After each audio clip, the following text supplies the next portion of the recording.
I'm going to call the meeting to order. If you would all rise for the pledge. Pledge allegiance to the flag of the United States of America and to the republic for which it stands, one nation under God, indivisible, with liberty and justice for all.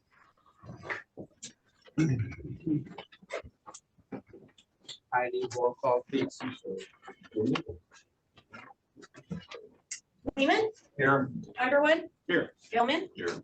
Corn? Here. Haslam? Here. Approval of agenda. Are there any additions to the agenda? I don't see any blue sheet here. I'll make the motion. We have a motion from Commissioner Corn, support from Commissioner Gilman. All in favor? Aye. Motion passes. Does anyone have any conflict of interest regarding any items that are on the agenda for today? Hearing none. Move on to our first public comment. If any public that wishes to make comment. Yes. Okay, so if you could read the rules, please, and then we'll have you come up to the podium. Any person may make an advanced appointment with the board regarding road commission topics for a regular or special meeting in accordance with the Open Meetings Act. If an appointment is made, the topic will be an agenda item. The following applies to public comments. Please state his or her name and address. Topic must be relevant to the road commission. Individuals are allowed to speak once for up to 3 minutes on a single topic, which may be extended by the chair. A group addressing the board requires a designated spokesperson who may speak up to 10 minutes. The board will not act on any item from the public that is not on the agenda. Thank you. And I just want to make a point of clarification. If you want to speak regarding the Sparling Road issue, that is a separate item on the agenda, which is a public hearing. So you will have an opportunity to speak during that agenda item. But if you want to make a public comment about anything else that's on the agenda, then please come up. Go ahead. I'll start it off. State your name and Thanks. Heath Day, 3500 Holiday Road, East Bay Township resident, also 3672 Oxford Drive in East Bay Township. I'm just going to speak on behalf of the 3 mile extension of TART that TART's been working with, as well as the township. A few years ago, I'm a father of 4, retired Coast Guard. I had my kids bike up along the road. We went to an East Bay Township meeting on the subject. It would be a great quarter. Right now, obviously, it's just by vehicle. It's dangerous enough in vehicle. If anybody's making a turn left or right, by bicycle, it's damn near a death march. It is pretty sketchy. It's pretty rough. A great way to reduce some of those cars would obviously be biking. I don't currently have a kid that goes to any school up in that direction, but it is a great asset to the community. You have the library at the township hall. You've got multiple schools, grocery store. So anytime that access in what I've seen so far in this town, the 8 years I've been here, is extended. You don't think there was a need, but as soon as you see it extended, that need shows itself. So for anybody who may not be using it, it's a great asset still to the community. So I just wanted to speak on behalf of that and in support of that project and the funding. I know there's some issues with funding and logistics, but from what I understand, you guys are just needed for a good yes or no vote. So I'm totally here in support of that. thank you. Thank you. Hi, my name is Beth Trent. I'm supervisor of East Bay Township. And I just wanted to, I'm really here to support TART and East Bay Township's planning staff. But I did want to take a second to thank the County Road Commission and the county administration for the partnership that we've had between the Road Commission and East Bay Township. We've really been able to work on a lot of things collaboratively, such as special assessment districts, the roundabout at 4 Mile, and just, working with staff on what our master plan has showed us, and just their listening ears, and really appreciate that. I think we've been able to do some things for the betterment of the community. So thank you so much for your collaboration and partnership. Thank you.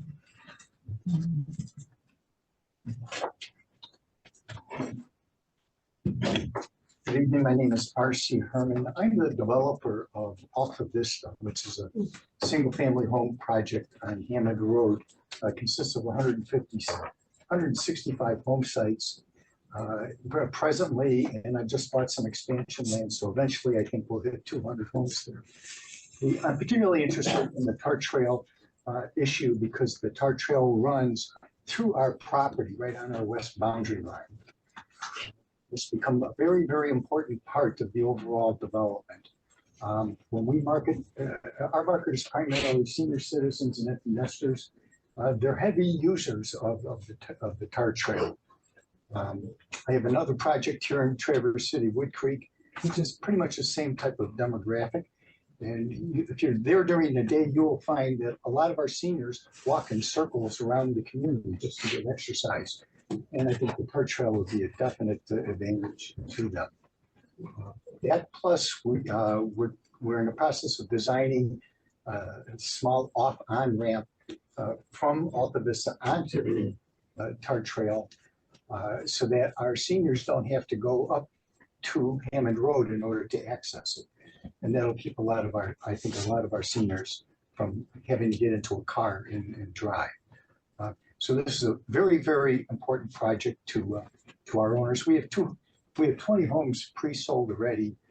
They wouldn't be ready till spring, and we probably have another 15 or 20 in the hopper. So this project's going to fill up pretty quick. And I think the sooner you could get the TAR trail up and going, it would be better for everyone. Thank you. Thank you.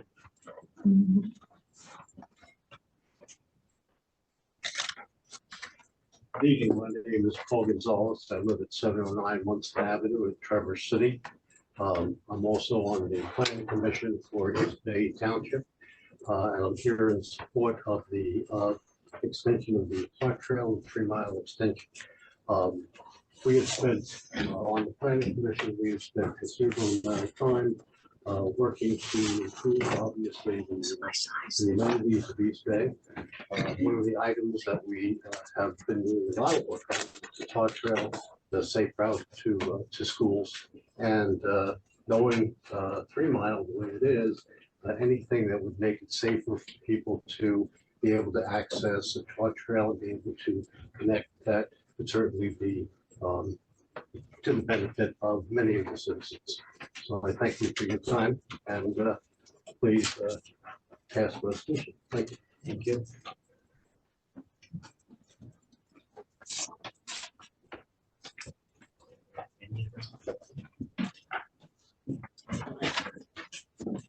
Good evening, TJ Andrews, 619 Webster Street, Grand Traverse County Commissioner District 7.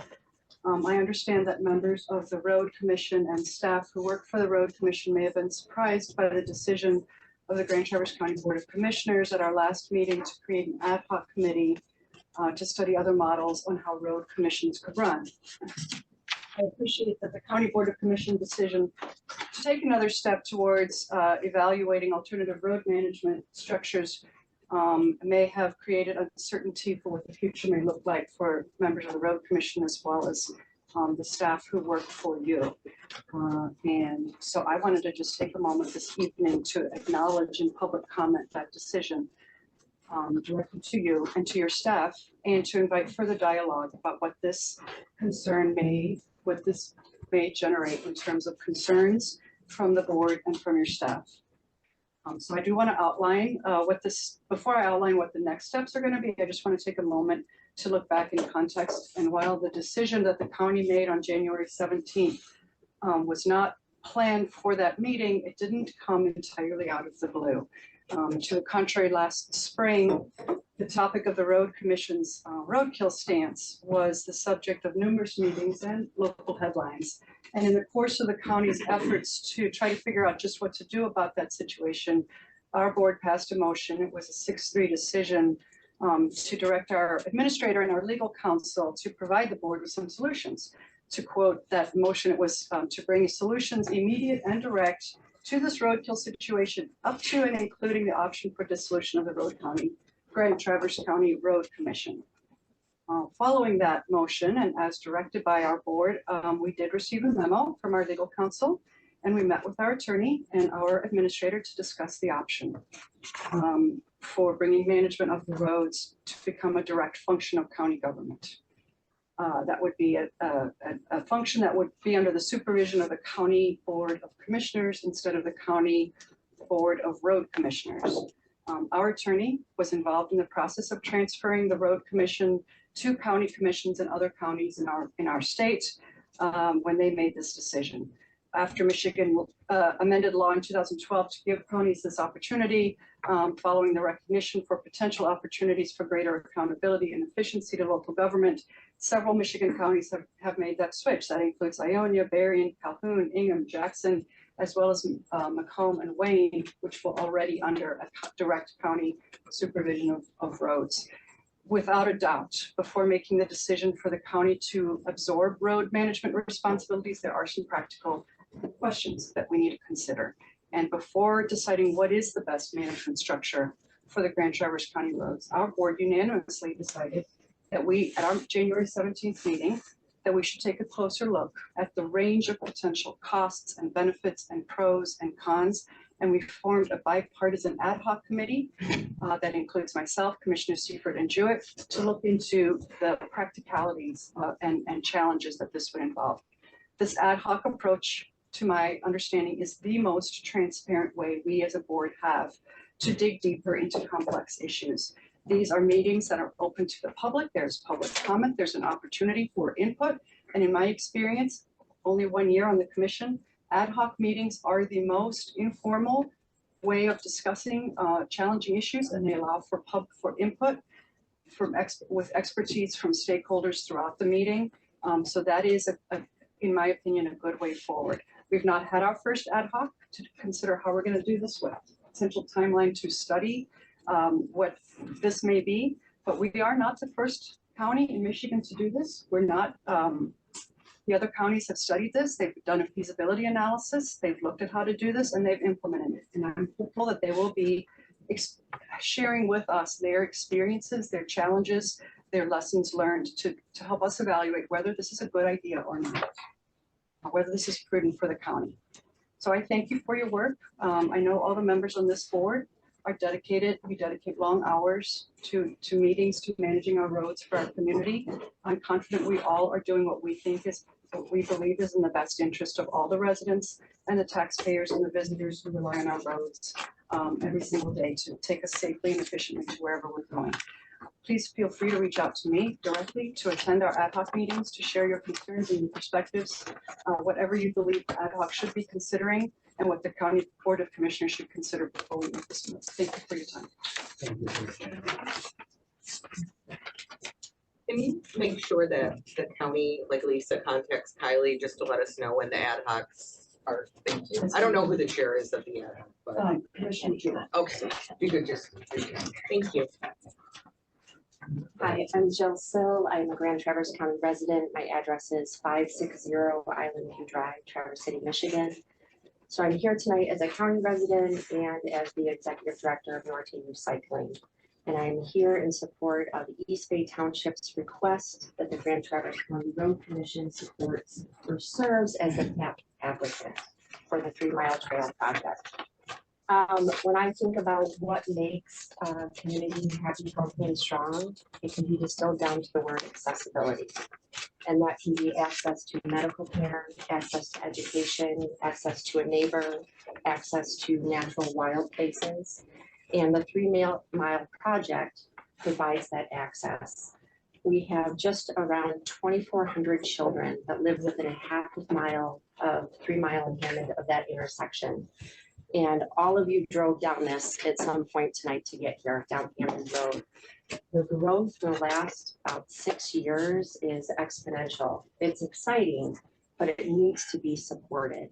And we need to make sure we have the opportunity now to make sure that people that live in this area have access to these resources, to their neighbors, to Greater Traverse City, and that the access is safe.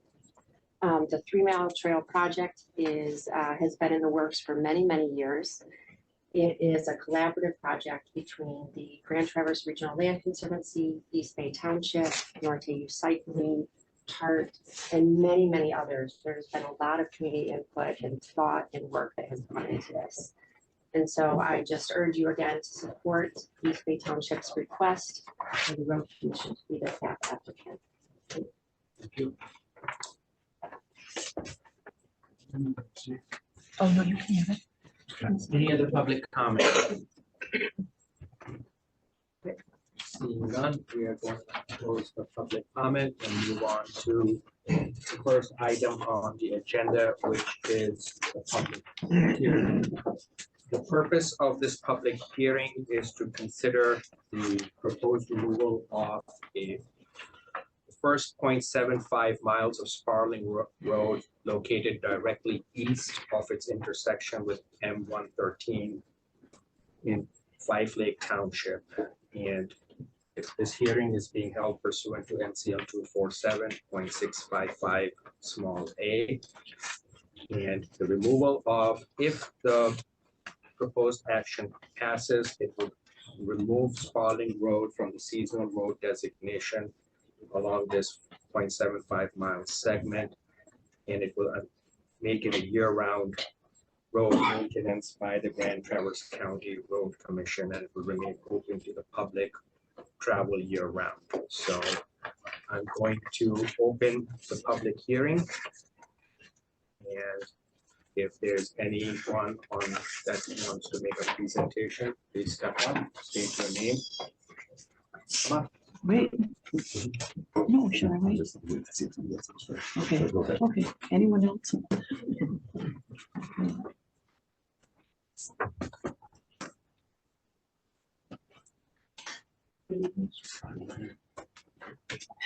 My name is Mary Ellen Dilly, 8611 East Sparling Road, Five Lake Township. I stood before the Road Commission on August 21st, 2021, and asked for help on behalf of a small group of residents on East Sparling Road with a problem that suddenly appeared in our lives. This is the topic of the public hearing tonight. And for the past 2.5 years, we have struggled to make progress with our road situation. Our attempts to deal with the manager at the time, Mr. Klusinski, and then Superintendent Mr. Zakrzewski, were met with a lack of compassion or even interest, and then with accusations of misconduct on our part over the last 21 years. We had hoped our paperwork problem could be handled as routine business, but we were told that there was nothing to be fixed and nothing would be done to help us. We have faced a large financial burden of fees and winter maintenance costs, which have been very difficult for the residents to cover. It has also been very stressful to deal with the then county board manager or the road commission manager, Mr. Klusinski, who made no attempt to view our position with the facts on file. It is with relief that our hearing is being held tonight, but we wish it had not been necessary to pursue our concerns in this manner. Thank you.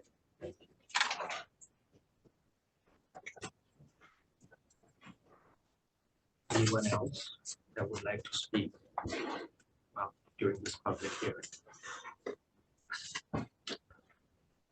Okay, Dan or Wayne, is there anything that you wish to add? No, just that we do recommend moving forward with something that's less than 5 minutes. Okay, hearing no other comments, I'm going to close the public hearing at this time. And any board discussion before we move on to vote. Just might as well make the motion and we can discuss if you want. We'll make the motion to resolution 240103 to remove a portion of Sparling Road from Grand Traverse County seasonal road system. I'll second that. We have a motion from Commissioner Gilman, second by Commissioner Underwood to adopt resolution 24-0103 to remove a portion of Sparling Road from the Grand Traverse County seasonal road system. Any discussion before we vote? I just want to apologize to the people that live on Sparling Road and hope that the changes that our board have made to the management of the road commission avoid future incidents like this with people. And we hope that the new management has worked with you well, and we will all move forward and get this taken care of. Any additional comments? I just want to go a little bit further.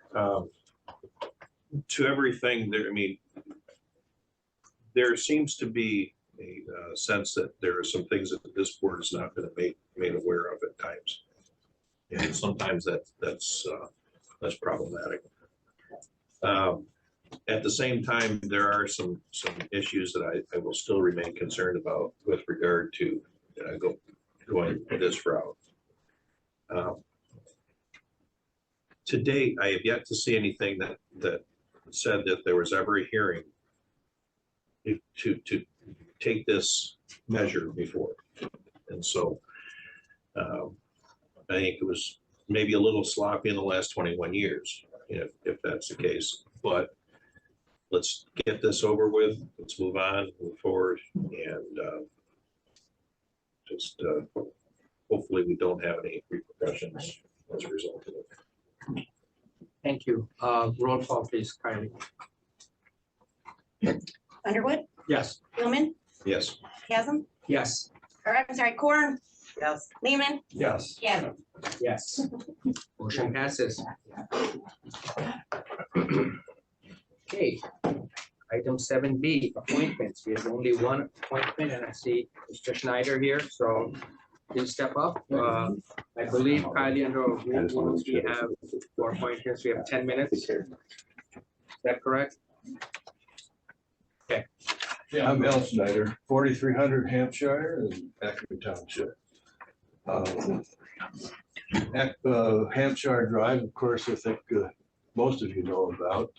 It's an attempt to repave, for repavement failed.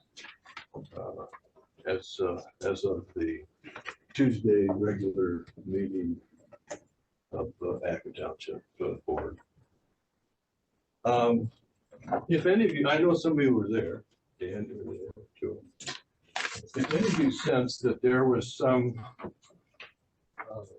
differences between myself and the township board, I want to advise you now that as of yesterday, those differences had been resolved to each party's satisfaction.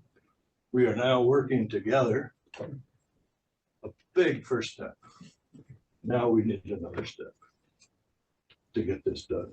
We're not going to let this go. We can't let it go. You can't have a subdivision with a dirt road.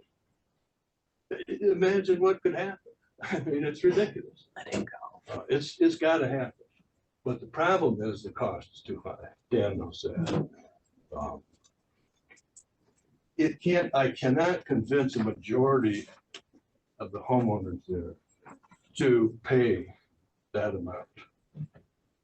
We're talking with all the other bonds, interest rates, all the other costs, 1.3 million, 2 million?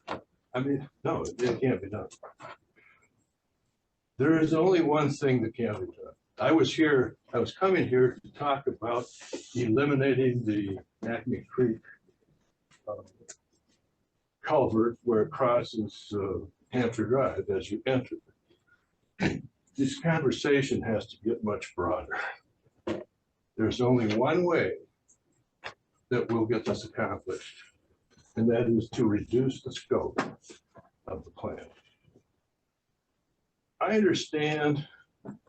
think I understand why there's a plan that calls for widening Hampshire Drive, which of course entails then all these additional costs of removing trees, replacing the mailboxes, driveway culverts. I mean, you start adding this up, I'll tell you what happened.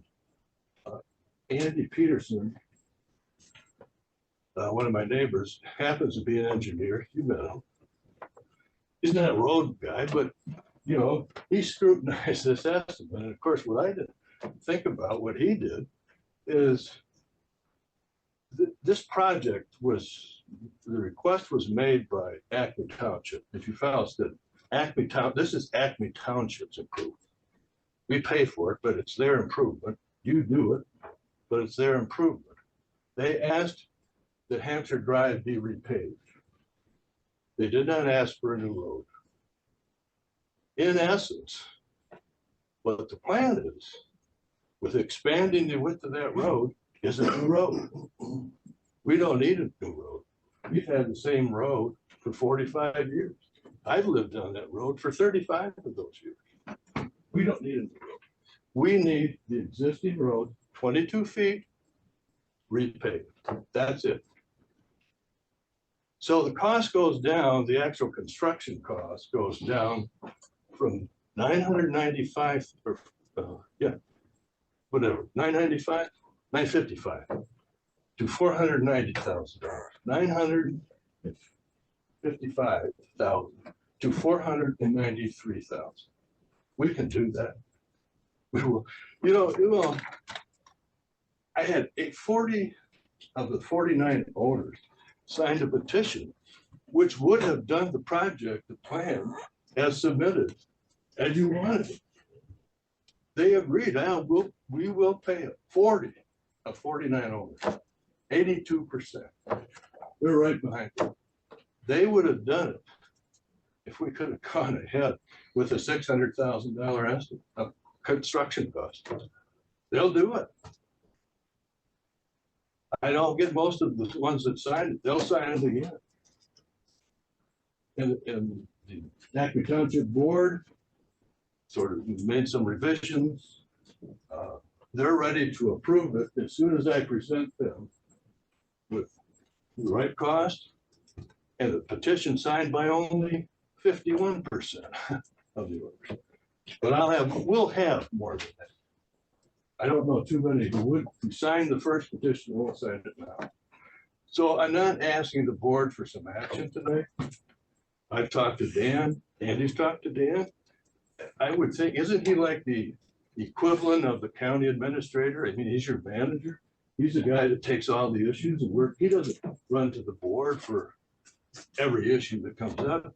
We can sit down and discuss this, but he has to be receptive to change the scope or it won't work. One size doesn't fit all. Isn't Garfield's Jefferson Road, haven't you already made an estimate for that?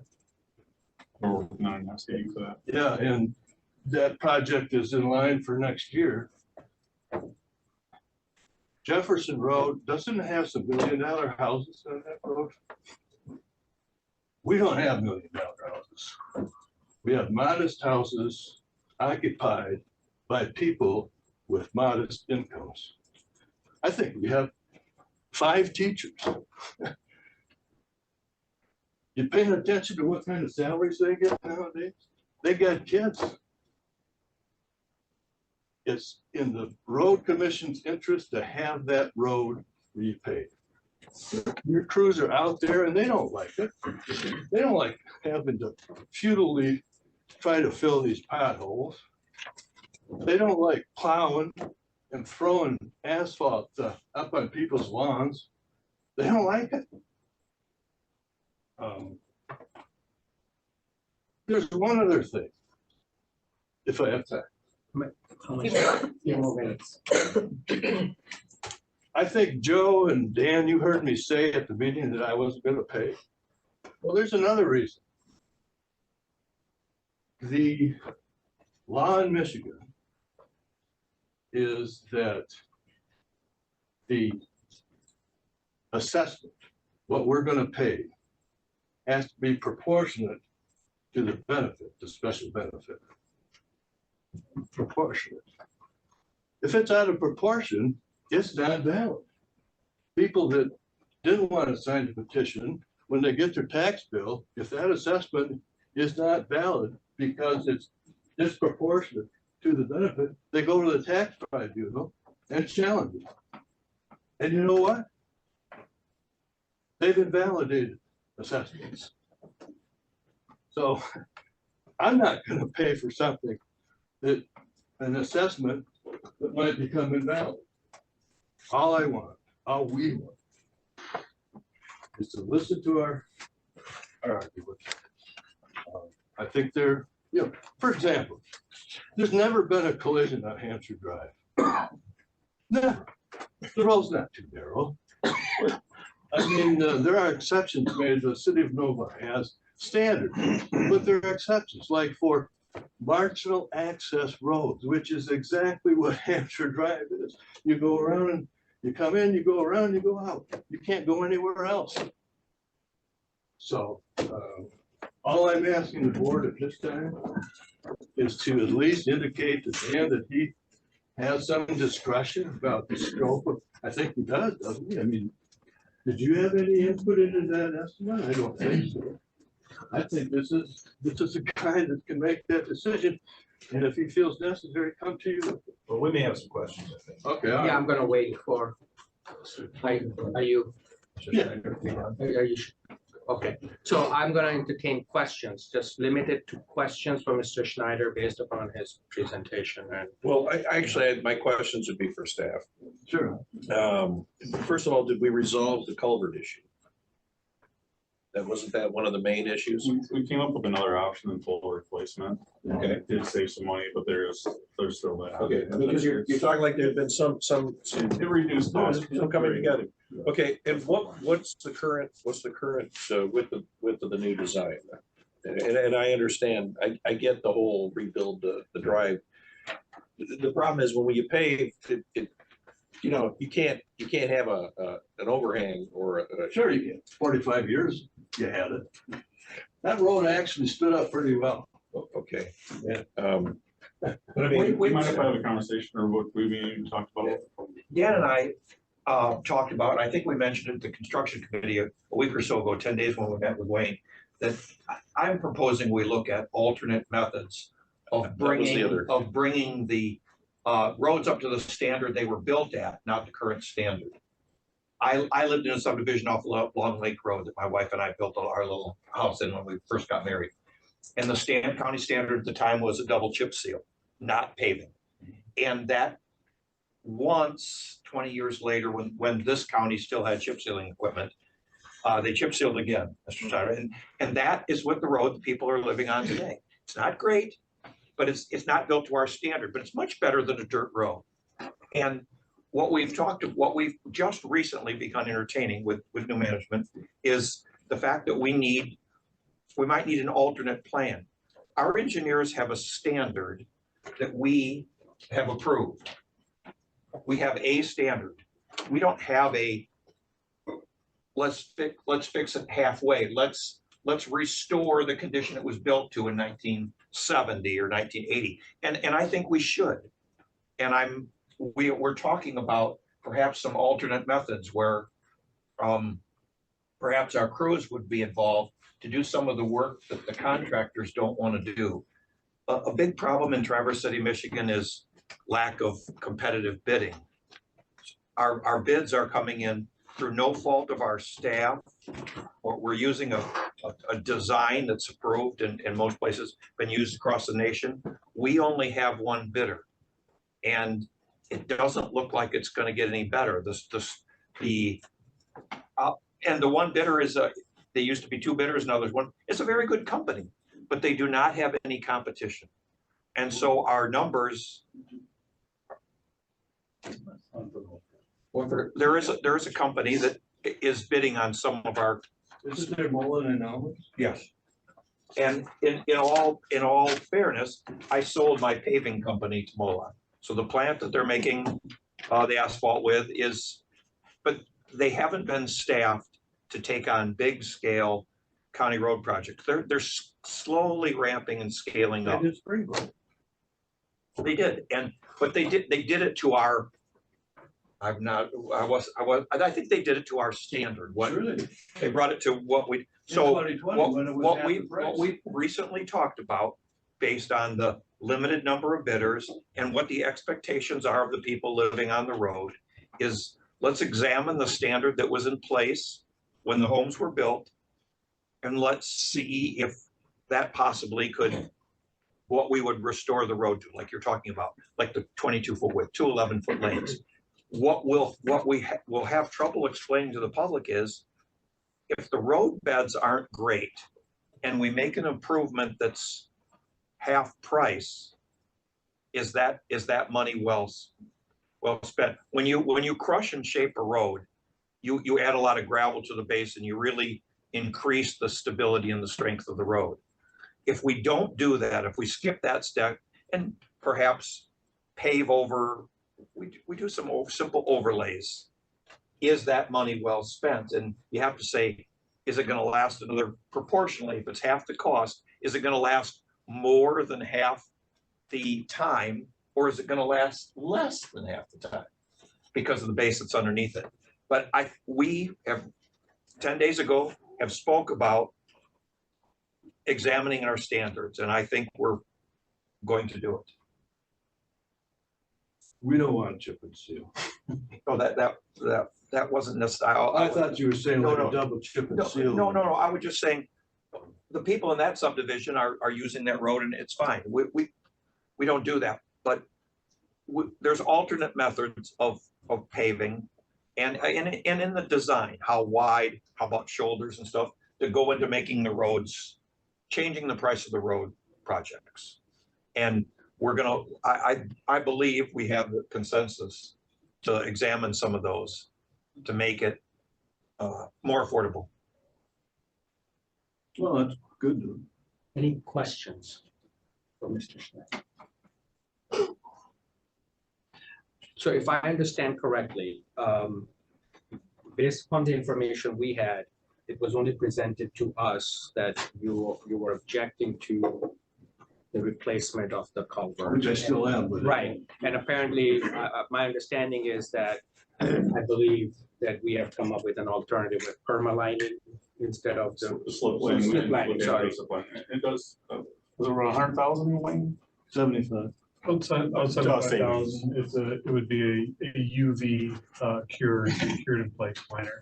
Okay, so that addresses one issue, but it seems like based upon your presentation that there are some additional issues that have come up since your last time you appeared at this meeting, which is you don't want the road widened, you don't want you don't want the trees removed, and you also don't want to rebuild, you want to retake. Is that a fair summary? Take the 22 feet, cross and shape that 22 feet. Sure. So, I mean, as far as, just to make sure we understand each other, the slip line isn't going to do it for, that's not enough.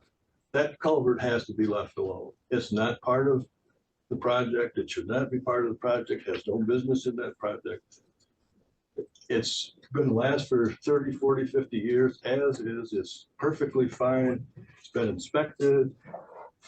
It's an inch deep water there. Let me put it this way. And as you rightfully pointed out, this board does not get involved in the design, the day-to-day, the technical aspects of that. That is why we have But you qualified voted people. for the standards, right? We did, Okay. and Can't obviously, those standards take into account that one size doesn't fit all? That you got a circular, He literally just said that. What? That's what Alan said. you didn't say revising the That's standards. exactly what he said. but he said that we are looking Yeah. at revise alternate standards for existing roads, so But you're that, talking about like the actual construction rather than the width. You still would, your standard still would require 29 feet, whatever it is.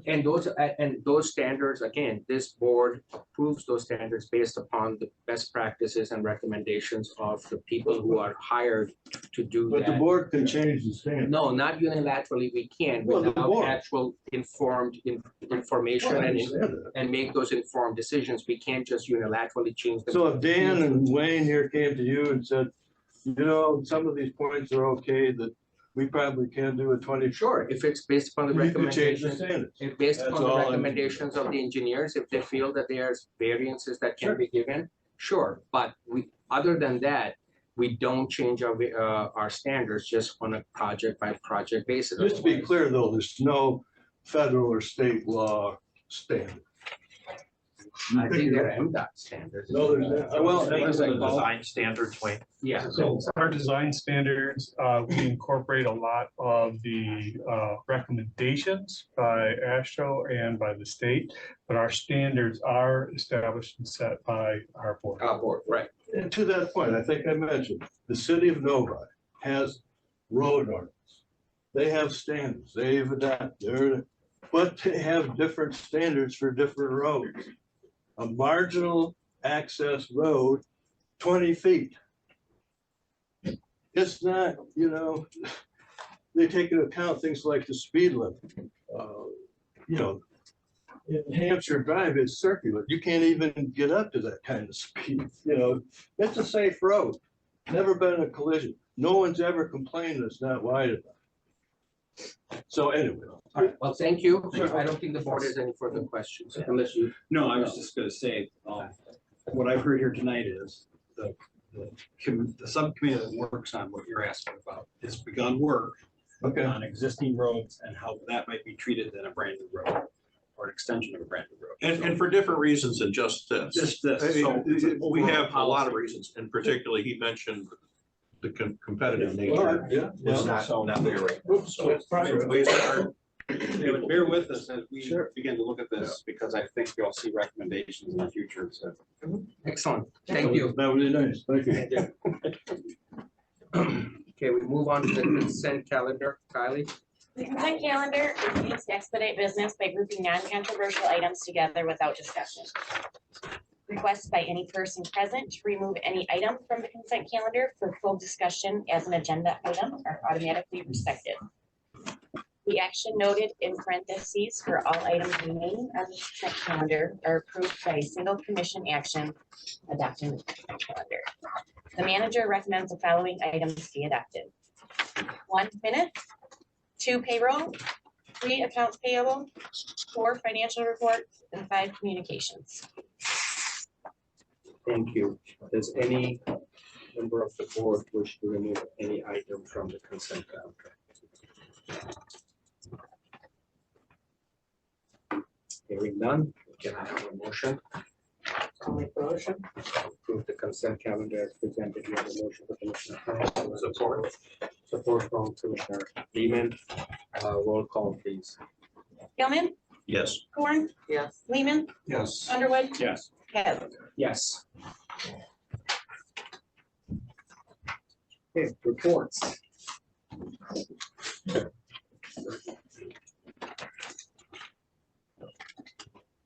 We just, Alan and I, we met with Wayne and discussing some of what we just talked about here. And also,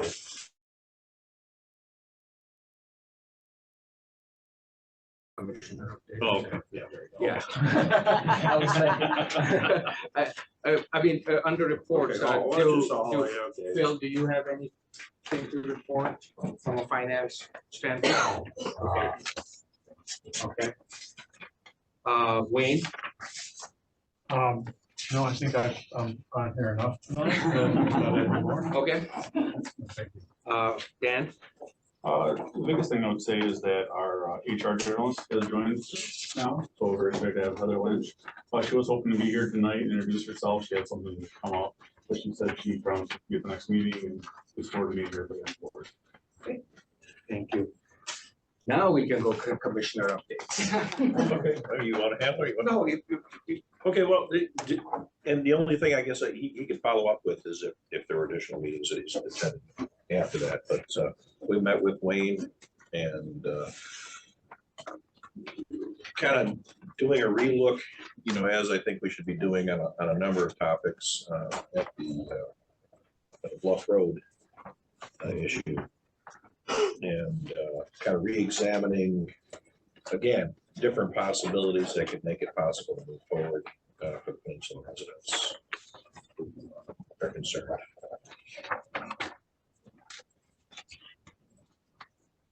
I think it was a constructive meeting, and I think we, at the very least, we get some more answers, some more possibilities. Obviously, we have certain limits that we have that are placed on us in terms of what we can do. However, if we can help move mountains for the Peninsula Township residents, I think it helps us in the end too. What is the scope of these discussions? Have you guys decided what you guys are going to be focusing on? What these discussions are going to be limited to? Well, initially, we asked for Wayne to meet with us about what we could do to work on the Bluff Road Committee, which Commissioner Corn is with me on, about the scope of the work that needs to be done on Bluff Road. A few years ago, I made the motion. We hired GEI, an excellent geotechnical engineer, to recommend solutions for us. And we've had our engineers prepare some, GI prepared something. The township's engineer, Gordy Fraser, prepared some stuff. And they were real comprehensive. And turns out there's no way to fund them. So we circled back and said, okay, maybe that stretch of Peninsula or Bluff Road can't be armored to a Gold Star highway standard. But what could we do that our engineering staff can accept, that Eagle will accept, that the road commission and the residents of the township can pay for? Are there alternate solutions? And so that was the original meeting. And I'm very enthused about our reception from the Peninsula Township residents and the supervisor. I did speak to this Peninsula Township engineer last night, who is going to work on pulling these solutions together, work with our staff, and find a way to the most practical way possible to open up the section of Bluff Road that's closed. And that's why we started. Then because we have a more receptive portion of this with the staff we have now to receive input, where we're talking about some of the other problems that we have on the cost side. And I think a lot of it is, you know, what Mr. Schneider just spoke about tonight. We've got things are really expensive, and yet we need to get things done.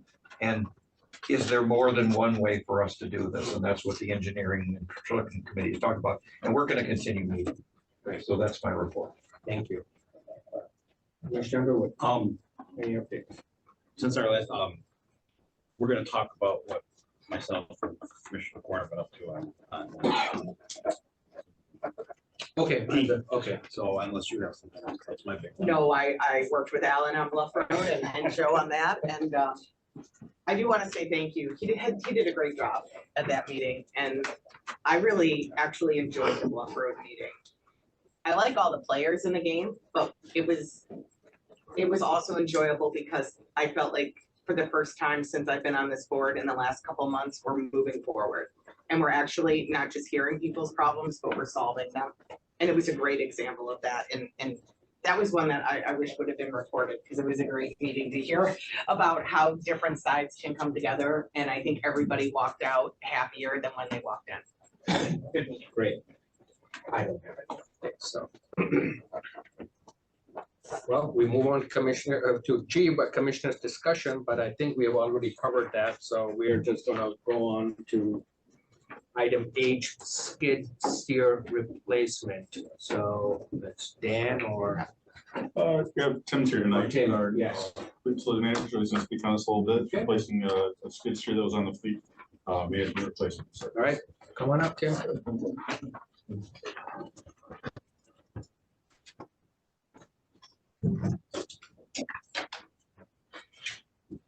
Hi. Oh, well, you're doing the presentation, so what are we doing here? Well, we're trying to replace our 590 John Deere skid steer with a new one. It's a management plan, fleet management plan. And it seems like that this one is, you're recommending MyCat, correct? Yep, Michigan Cat. Yeah.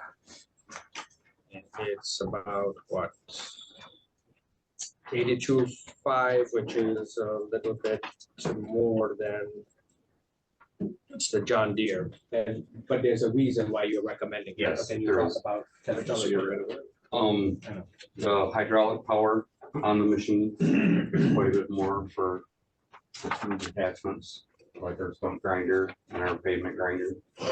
The John Deere that we have currently. yeah, we're into trouble with our crews not having enough power to run some of our hydraulic flow.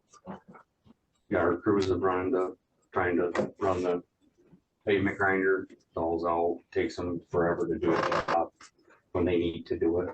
Stuff like, and then stumps, same thing. They're trying to get them on the side of the road, stalling out, takes longer to do the job. So between the high maintenance cost for the John Deere and the low power, Yep. Michigan Cat is the superior product. Seems to be, yes. More, but that's fine. Yep. And it's gonna be a little quicker to get. Yes, a lot quicker. Yes, that's. Yes. The next Don't one. use the seasonal heating. I make a motion, we approve Michigan Cat's offer to sell a 279 D3 skid steer to us in the amount of 82,500 more or less. Support. Motion from Commissioner Lehman, support from Commissioner Gilman. Roll call, please. Horn, Yes. Lehman, Yes. Underwood, Yes. Gilman, Gavin. Yes. Thanks, Tim. Thank you. Appreciate it. Next item is disposal of the old John Deere. So do you want to just make it? Should we have put those into one? We don't. No, we don't. We have to do it. We have to do it separately. Dispose of the John Deere, sure. I make a motion that we're gonna approve the staff's disposal of the 2018 John Deere skid steer. I'll support. Okay, so motion by Commissioner Lehman, support by Commissioner Horn. This does not require a roll call, so all in favor? Aye. Motion passes. May I ask a quick question on that, not having been through this before? When we dispose of a piece of equipment, what happens to it? So what we've been using the last 2 years, we go to Gulf Deals, and it's actually nationwide. And Okay. we've done pretty well with it. Yeah, that's what I wondered. That's good. Okay. Good to know. All right. If somebody wants a 2018 John Deere skid steer, No. but it has low power for Yeah, pavement grinding. it will sell right Not away. pavement grinding. They don't get the video of us talking about it. Yeah, let's not, yeah, I think we shouldn't have said so much about it. We'll put that in the fire. You're not grinding them. Yeah. Part of the replacement on that is not necessarily. Item J, materials and service bids. Larry? York, are you? Yes. gonna talk about Yes, I it? can come up here. So we went out for our material bids. We still got a couple, well, we have guardrails to do yet. So there's little specs that we had some changes in, so we still have that to go out for. But we went out for tree service, and we are actually going to try to do a bid with all three, just because of you know, if they're available, you know, what size they can do and what they can't do. They all have their own range of abilities and if they're available. So we're recommending actually giving it to all three: Aggressive Tree Service, Ronald's Tree Service, and Always There Tree Care. So then with the brine or the dust control, looks like our low was Great Lakes. We worked with Great Lakes last year. Everything went very well. They worked with us very well, and they there is a little increase in price from last year. There's about a 90% increase on both application and delivery of brine. We have hot mix asphalt. This would be for potholes, skip patching, things like that, that maintenance uses. And Elmer's was our only bid for that one.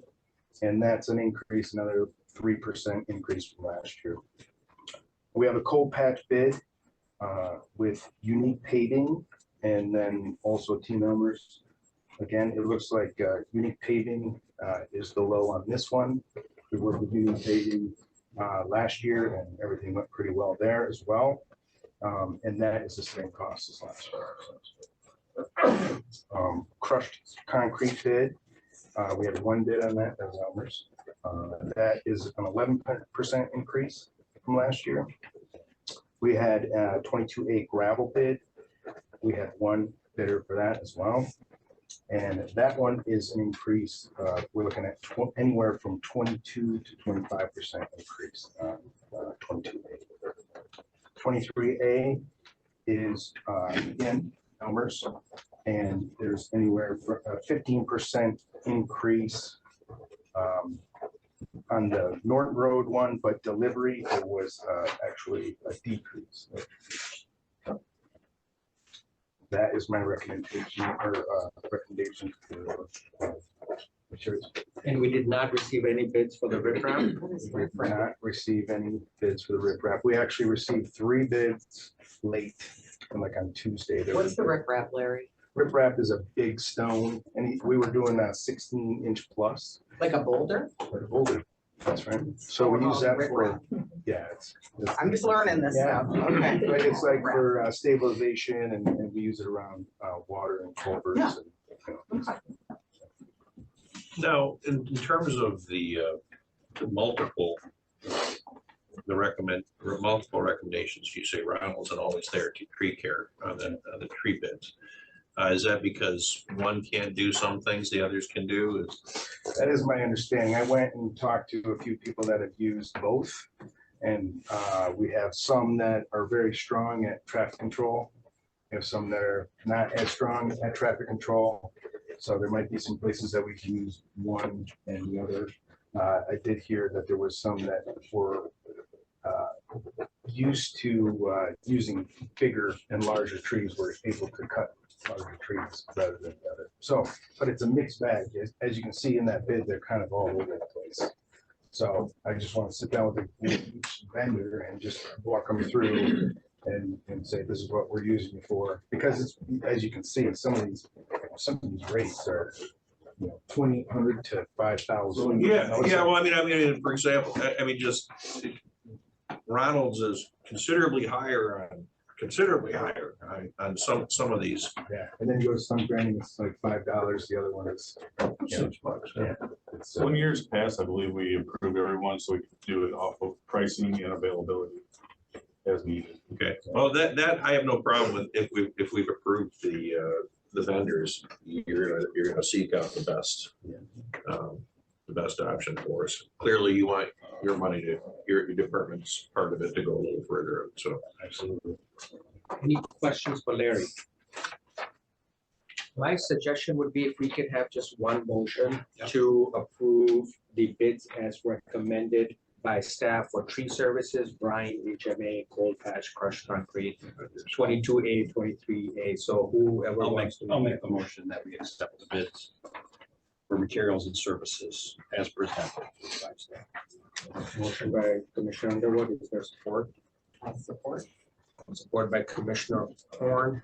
The only question I will have for our resident commissioner expert on Commissioner Lehman, is there a reason why 22A gravel is so much higher in terms of like 20 to 25% than previous year? Supply and demand. Just for that product? Is that like a product that's more widely used than the others? I don't think we use much of it, so I just looked at 22A. And there you can chip in too. We didn't use it since 2021, just a little bit. Looks like we mostly use 20. I mean, that stands out to me in terms of the increase. Everything else is relatively within the margin of error or cost of, you know. That one definitely. Yeah. Shiny. Okay. All right. We'll do a roll call for this one. Yes.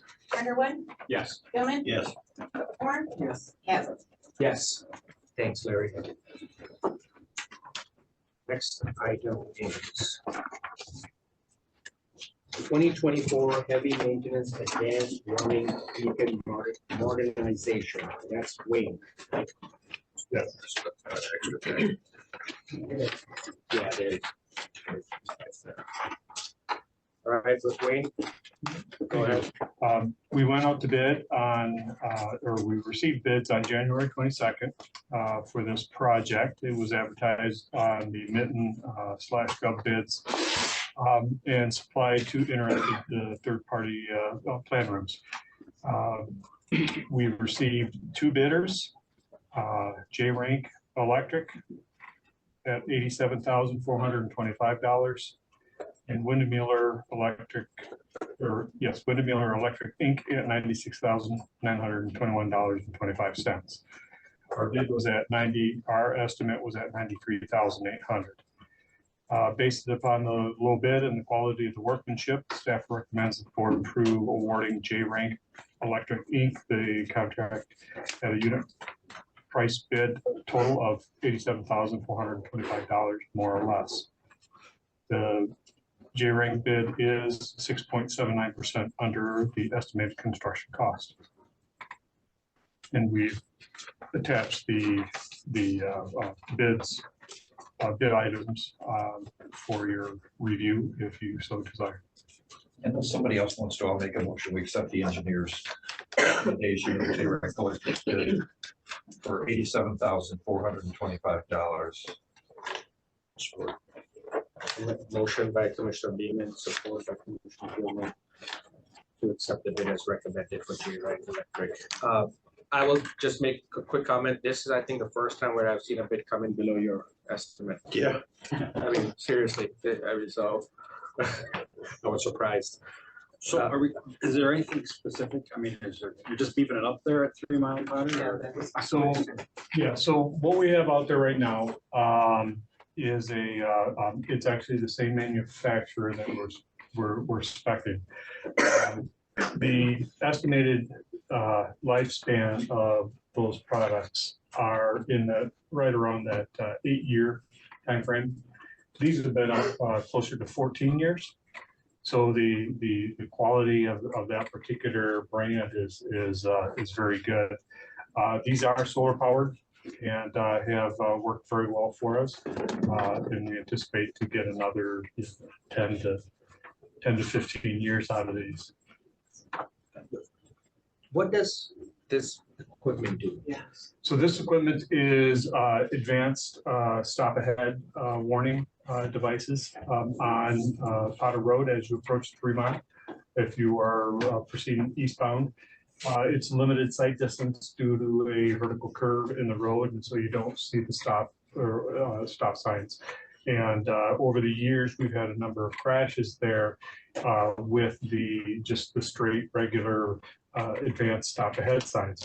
So these have got beacons on top of the signs for yellow as you're advancing it, and then as you're coming up to the intersection, it's got red flashers on top of the stop signs. I see. Any other questions for Wayne? Okay, we have a motion and a support. Roll call, please. Underwood, Yes. Gilman, Yes. Corn, Lehman, Yes. Yes. Okay. Item L, 2024 countywide long line pavement marking program. Wayne. Okay, again, we received these bids on January 22nd. Advertised again on the Mitten and Gov bids. We received three bids. M&M pavement marking was the identified as read and confirmed low bidder at $189,686.10. The following, the remaining two, PK Contracting at $197,201 and Michigan Pavement Marking $199,227. So here we were a little overly conservative. We had looked at 11 cents per lineal foot. That adds up with this many thousands of feet. And so we're looking at like 57% under bid. The bids are very reflective of very large. These are right around what the state winds up paying to cover the entire state. At the 0.058 and 0.56 type of dollars per lineal foot. M&M Pavement Marking has not done any work for Grand Traverse County for approximately 12 years. I recall using them a few years back at another agency. So we reached out to the recent customers that they have provided service to. And based on, we reached out to three. We had varying comments of concern from all three. The workmanship and punctuality was an issue. The the bid was not being able to be honored by the contractor. And the last was they simply could not arrive and do the work in the timeframe that the contract was bid for. So based on these and the fact that we have a very early plant completion for the initial pavement marking, so that they come in first thing in the spring and get our long lines on, so that as we increase in the number of visitors and as we ourselves are out traveling our roads, that we'll have fresh pavement markings right in the beginning of the spring of the year to go throughout the course of the summer. So based on that, we're recommending that we award to the second low bidder of PK Contracting, that we have had many years of good working relationship and good service from them over the years. Any questions for Wayne? When you think, since we had our bid out so early this year, that may have helped on the estimate a little bit, coming in a little better pricing? Most certainly did. And this was one of our big pushes, is to be able to get this type of work out earlier, prior to other people being able to, other agencies being able to bid on it, and getting on their books that we get them into year first. I think last year we didn't do our long line until the end of summer. We were all this way. We got early this year and we're getting better pricing and we're getting it in an appropriate time. And we have confirmed, because of such a big difference between the engineer's estimate and the bid, that they are bidding for the project, right? They're not bidding for something else. That is correct. Okay, right. I just want to make sure that okay. Any questions? Otherwise, I'll entertain a motion. I'll make the motion to approve the 2024, or to approve PK contract for the 2024 countywide long line pavement marking program in the amount of $197,201 more or less. Thank you. I'll second that. Motion by Commissioner Corn, support by Commissioner Underwood. Roll call, please. We have a second's worth of further discussion. Yeah. Sure. Yeah. You don't mind? No, go ahead. I normally would like to see us accept the low bid. However, I am more than willing to vote for the engineer's recommendation in this case, because it's did a lot of research in it. He's said to us, this is the reason I'm getting him. Wayne, I appreciate your follow-up. I know PK Contracting branches in Lake City also, so it's much easier for them to reach than to reach us physically than other contractors are, and I think that speaks to their timeliness, and it's great. It's not, and it's nice that it's not a budget buster. Good work. And just as an aside, have you heard how that PK contract is after being hit? Well, that was them. I haven't heard anything more on that. Yes, that was on the south, okay, all right. Any other discussion? Okay, so we have a motion and support. Roll call, please. Lemon, yes. Chasm, Yes. Seaman, Yes. Underwood. Yes. Corn. Yes. Or L and M, the same thing. On the agenda, L and M. No. These are special. Oh, the word specials. Yeah. I'm sorry. Okay, since it was added. Okay, I'm item looking at that M, and thinking my eyes. 2024 countywide special pavement marking program. Ah, yes, Wayne. special. Yes. Sports. And again, we bid all these at the same time. So January 22nd, we received the bids, also through the Mitten and Gov bids. Now, we did only receive one bidder for this, and that was from PK Contracting. They came out again, a very competitive pricing, and they're 38% below our engineer estimate on this one. But we, again, we've had very good success with PK Contracting, and we would recommend to the board to approve PK Contracting for the countywide special pavement marking program at $181,701.65. Any questions for Wayne? have just a follow-up question, last one too. We're doing our reach out to our other partners, as I'm gonna call them, the Kingsley and the Fight Lake. Let them know the contracts here if they want to add on. You put that flex in here like you did last year, correct? Yes, yep. We've reached out and talked to Kingsley about the chip seals. They indicated a positive that they wanted to work with us on that. So they'll get together some of their information for us. We've reached out to our contractor first to make sure they were amenable to it, and they are. We just need to make sure we get that done in time fashion so we can get those materials shipped up here at the proper time. On your schedule. Thanks. Any other questions for Wayne? Okay, so I'll entertain a motion to approve staff's recommendation for award of bid. I'll make the motion to approve PK contracting for the 2024 countywide long line. I think we should say special. That one should say special. That would, it's special. This is the special Looks like one. I copied and pasted. Countywide special long line pavement marking program in the amount of $181,701.65, more or less. We have a motion. Support. Motion by Commissioner Horn, support by Commissioner Legan. Any discussion by the board before we vote? Seeing none, roll call please. Horn, Yes. Weedman, Yes. Underwood, Yes. Gilman. Yes. Okay. Yes. Okay.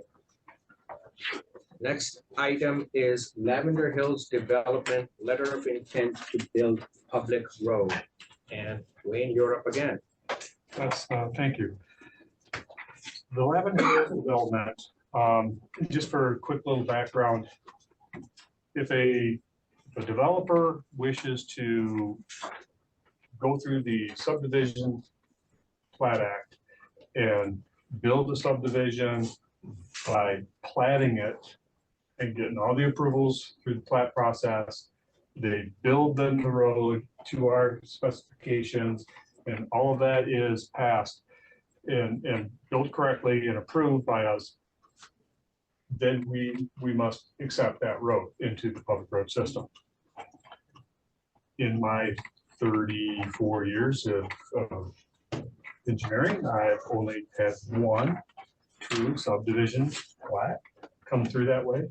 The rest of these are this very commonplace unicorn now, to where it is a site condo and they build a road to our specs or similar to our specs, and they desire us to take the road over as a public road. That being the case, when we are approached with that request, I ask for the developer to give us a letter of intent so that I can then bring that forward to you so that we can have that on record prior to them going and building something that they would have perhaps built different. This particular developer, this entire development, part of it was built a number of years ago and is our Auburn Way Drive off of Powder Road. And it terminates with a temporary cul-de-sac, and we have an easement for that temporary cul-de-sac on it. That was phase 1 of that development at that time. Phases 2 and 3 never materialized. So that property is sold. Another developer has come in. They are looking to extend off of the existing public road, Auburn Way, and take that a little bit to the east, and then turn it south and come back down to Potter Road, right across from Bluebird Road. They would build it to our specs with the exception of the width. The width that they want to build is several feet narrower on either side and would match up with the current maintained Auburn Way that it was built to standards back at the time that it was built. So that is, in essence, what they would like to do. Looking at the limitedness of that particular road and the connectivity that would allow our drivers to go up, clear Auburn Way, circle back down, turn around, go back, converse. I see it as a positive. I checked with maintenance. They did not have an issue with that as well to kind of go about that. But it would be narrower. The pavement surface would be narrower than what our current standards are. Before the board deliberation, let's just focus on questions for Wayne first, and then we'll deliberate. How wide? So this would be built at a proposed width of 28 feet. It includes of that 28 feet, 2 foot each side for a total of 4 foot of bituminous curb. It is shy of our standard 32 foot width for a local road. But it's not like it's 21 foot or something. It's not 21 or 22 feet. Okay. So there is sufficient width for 2 vehicles plus additional room for whether it be a walker, bicycle, on that. This entire area would be built with a bituminous curb matching in with Auburn Way. It would have spillways and catch basins and other drainage features, but we are not accepting the drainage features into the public maintained system. That would be left on onto the residents of the development. Currently, very exactly the same as Auburn Way was done. Is it, all the other roads in the sub are 28 feet? Every other one? The one. There's only one. There's only in one. it. Oh, okay. Right. Any other questions for Wayne? I don't know if it's a question for Wayne or not. How many of these would you estimate we have across the country? Where somebody may want to tack on to another subdivision? Oh. Do you understand my question? A non-platted, yeah, a non-platted subdivision. An unplatted, yeah, so it's site condos, we've got, easily hundreds out there. We have many of our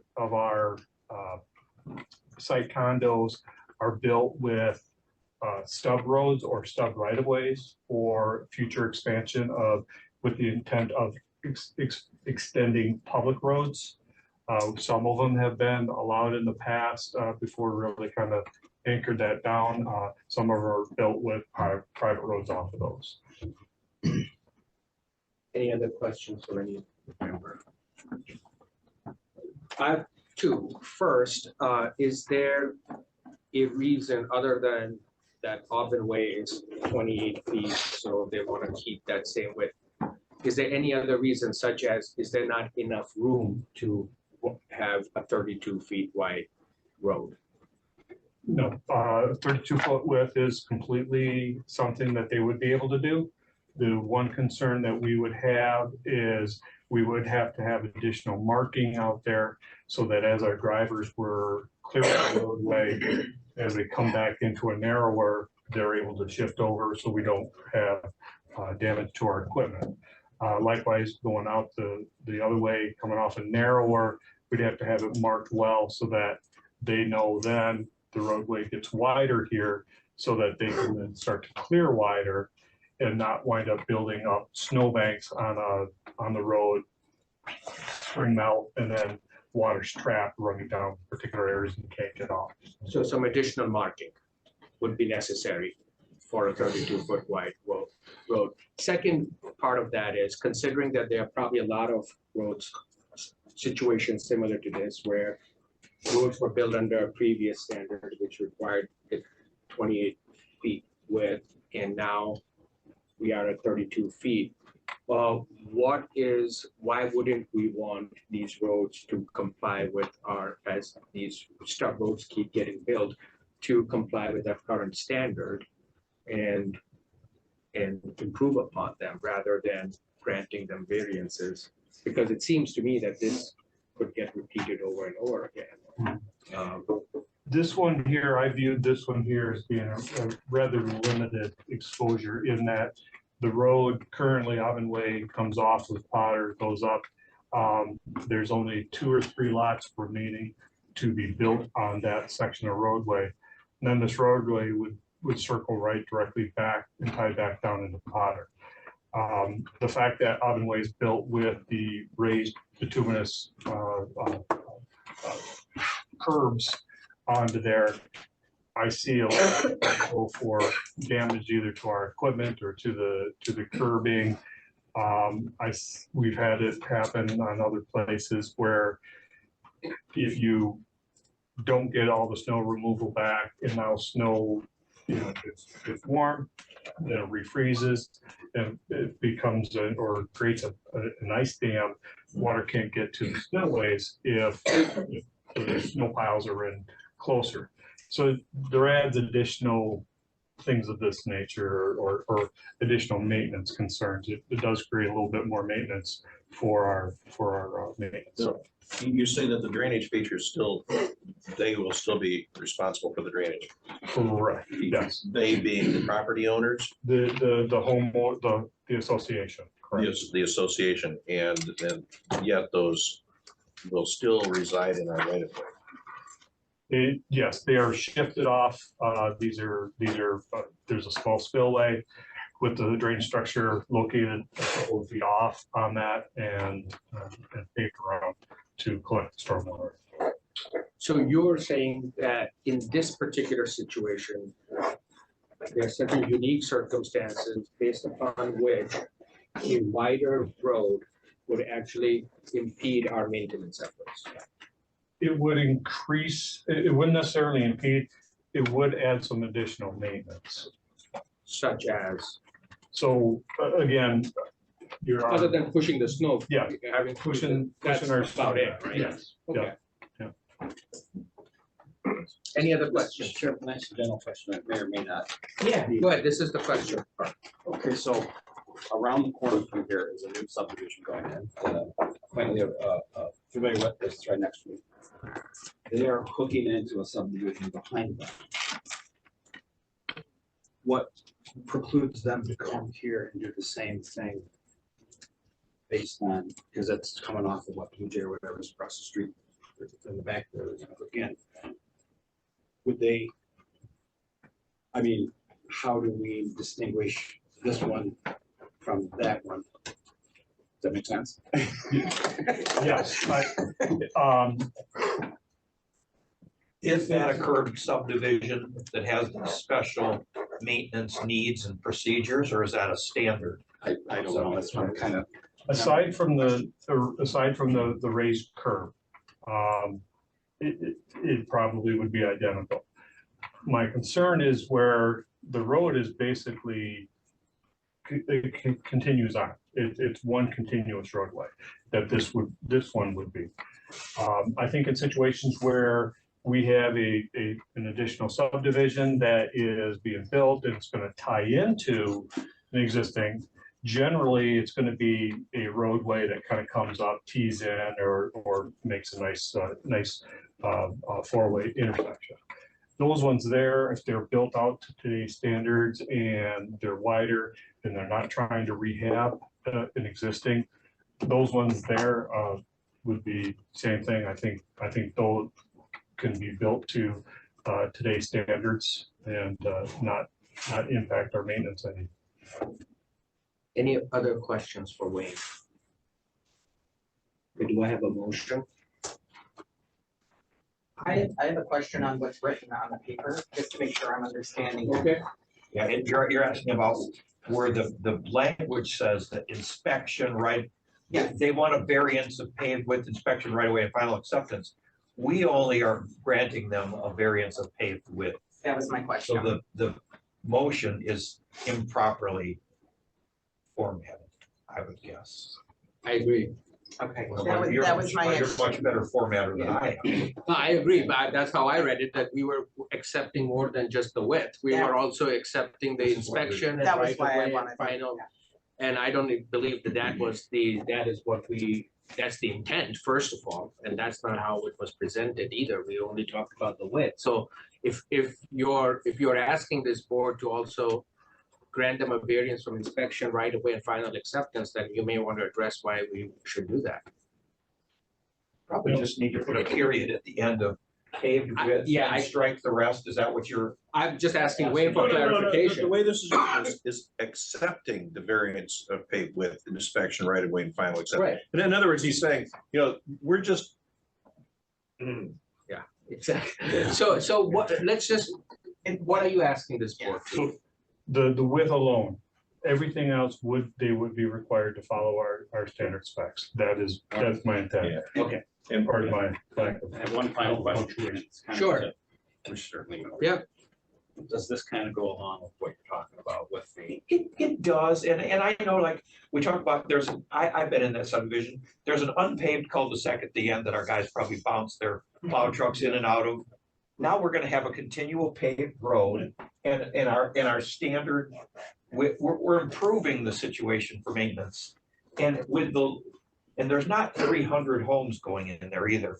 It's a limited number of additional residences. And I think you could make the point that this is a good enough width for that, the limited number of home sites that are in there additionally.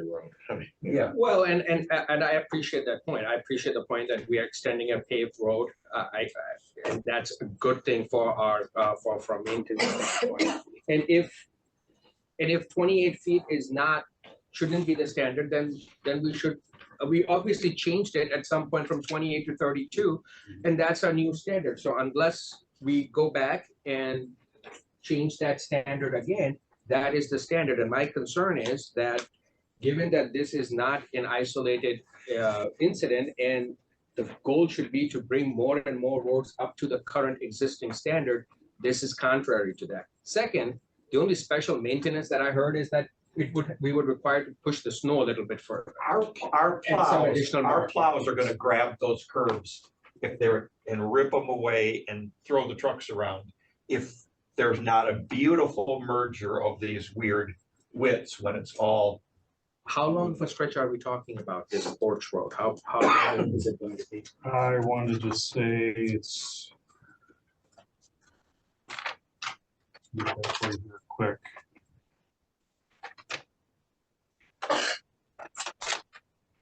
I want to say it's about a little over 1,000 feet. About 0.2 of a mile. Okay. 6 houses. Okay.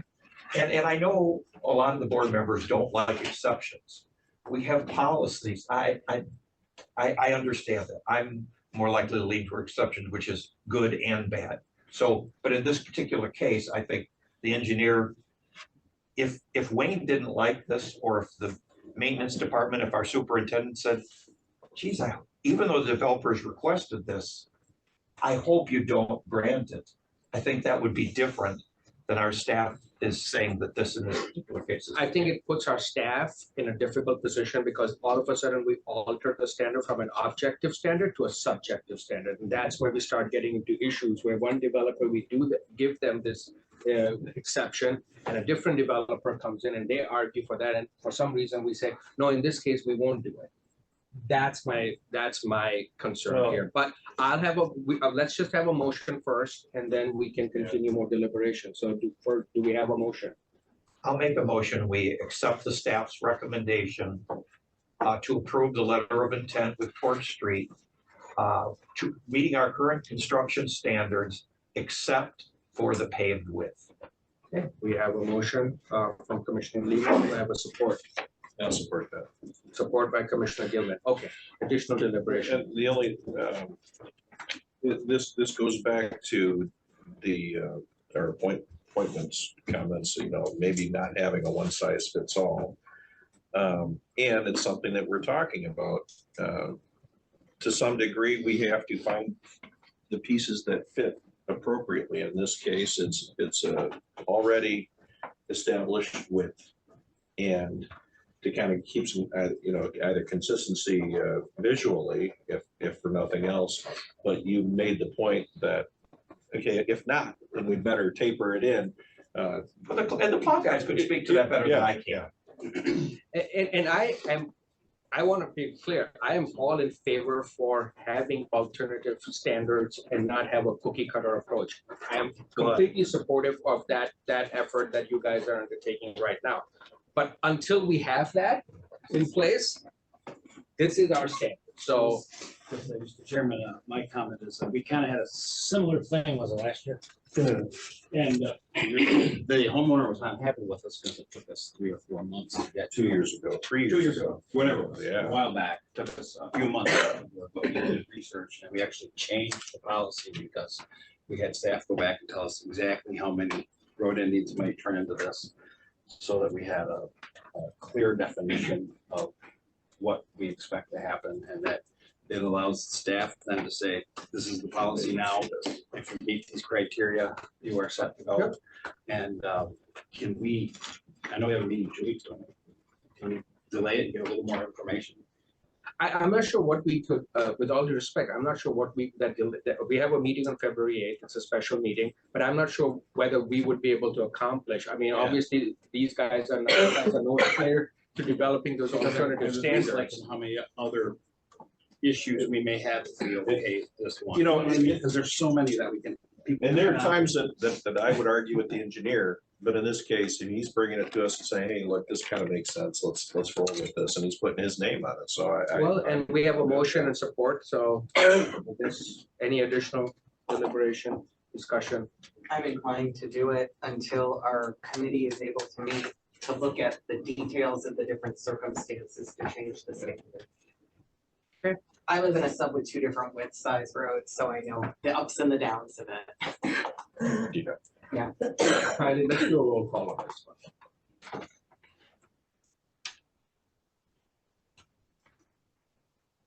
Seaman, Yes. Underwood, No. Gilman, Yes. Horn, Yes. Kevin. No. Motion passes 3-2. But you guys are going to look at this kind of stuff for the. Yeah, we are, and I appreciate the views, as I just expressed, your differing views on this, and I'm really glad that you guys are looking at that from that direction, because that has been my biggest concern, is that we don't have that alternative approach built into our policies. I think a person would look at it too, and Lean kind of doubled on like where you're talking about a sub connecting to a sub versus this kind of one road it's sub. clear. Yeah, so it's really clear what it is, yeah. Next item is the one that most of the members of the public are eagerly waiting. Item O, 3 mile trail extension TAP grant application, and it is Wayne. I think we'll start off with you since we're on here. Yes, thank you. This 3 mile extension TAP grant application, TART and East Bay Township has approached us to be the Act 51 agency for this TAP grant.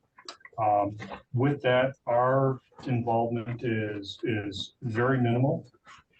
In the past, we have had the agreement that any administrative costs are covered by the other entities. So in this case, TART or Township.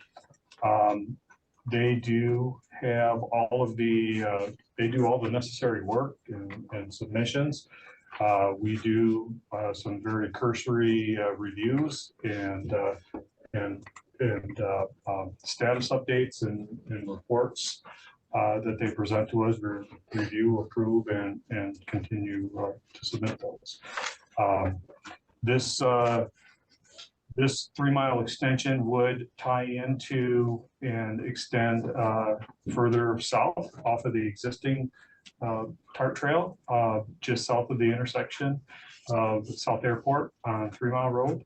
It would then go through several different properties, including the Mitchell Creek Meadows and Nature Preserve. Would make a crossing on Vanderlip Road, which would be to our review and approval. And then it would continue down through Grand Traverse Academy area and the Alta Vista development, tying into the proposed and currently under development Safe Routes to School grant project that East Bay Township is undergoing. we wind up reviewing those, and they do have a couple of planned crossings, or one planned crossing and a couple of future proposed crossings for this trail along 3 Mile that would be addressed at a later time for those proposed ones. We have supported TART and Norte and other townships in the past with these TAP grants. Well, I personally don't like our gas tax dollars going to other things of this nature. They are going to other programs, and this I can support because it is bringing those dollars to our community.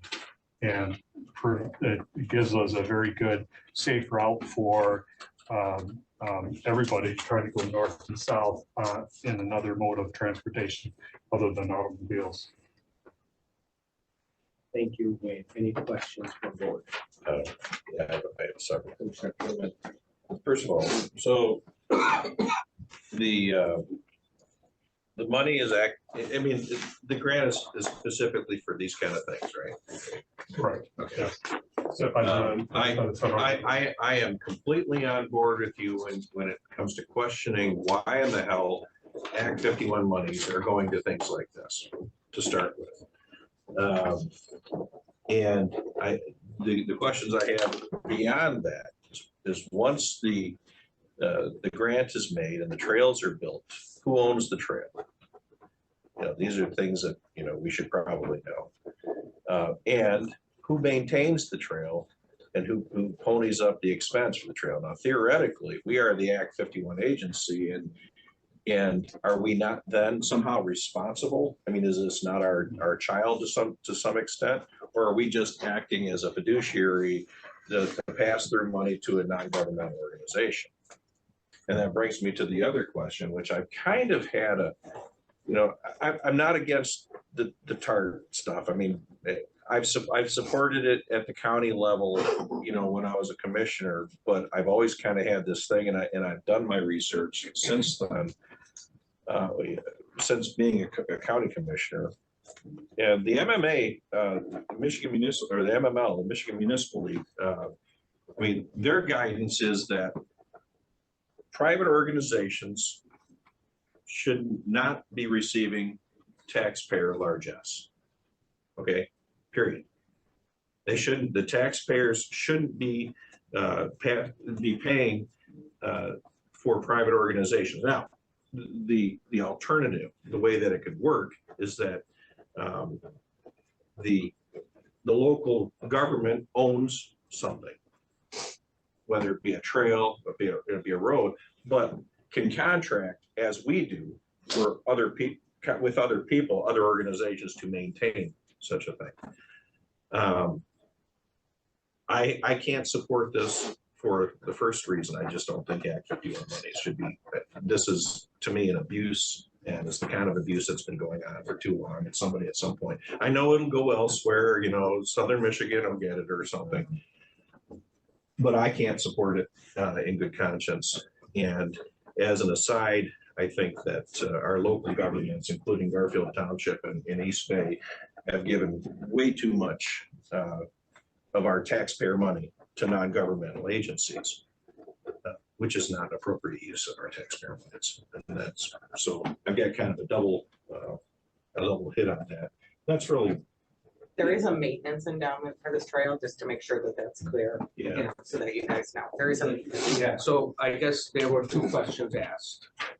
Who owns the trail and who maintains it? My understanding that that there are easements that are being obtained, so the ownership is maintained by the current owners, or If you, yeah, Clerk if you want to Carter's please with step up East Bay and Township. address those two questions. Good evening, my name is Claire Carter. I'm with East Bay Township, the planner.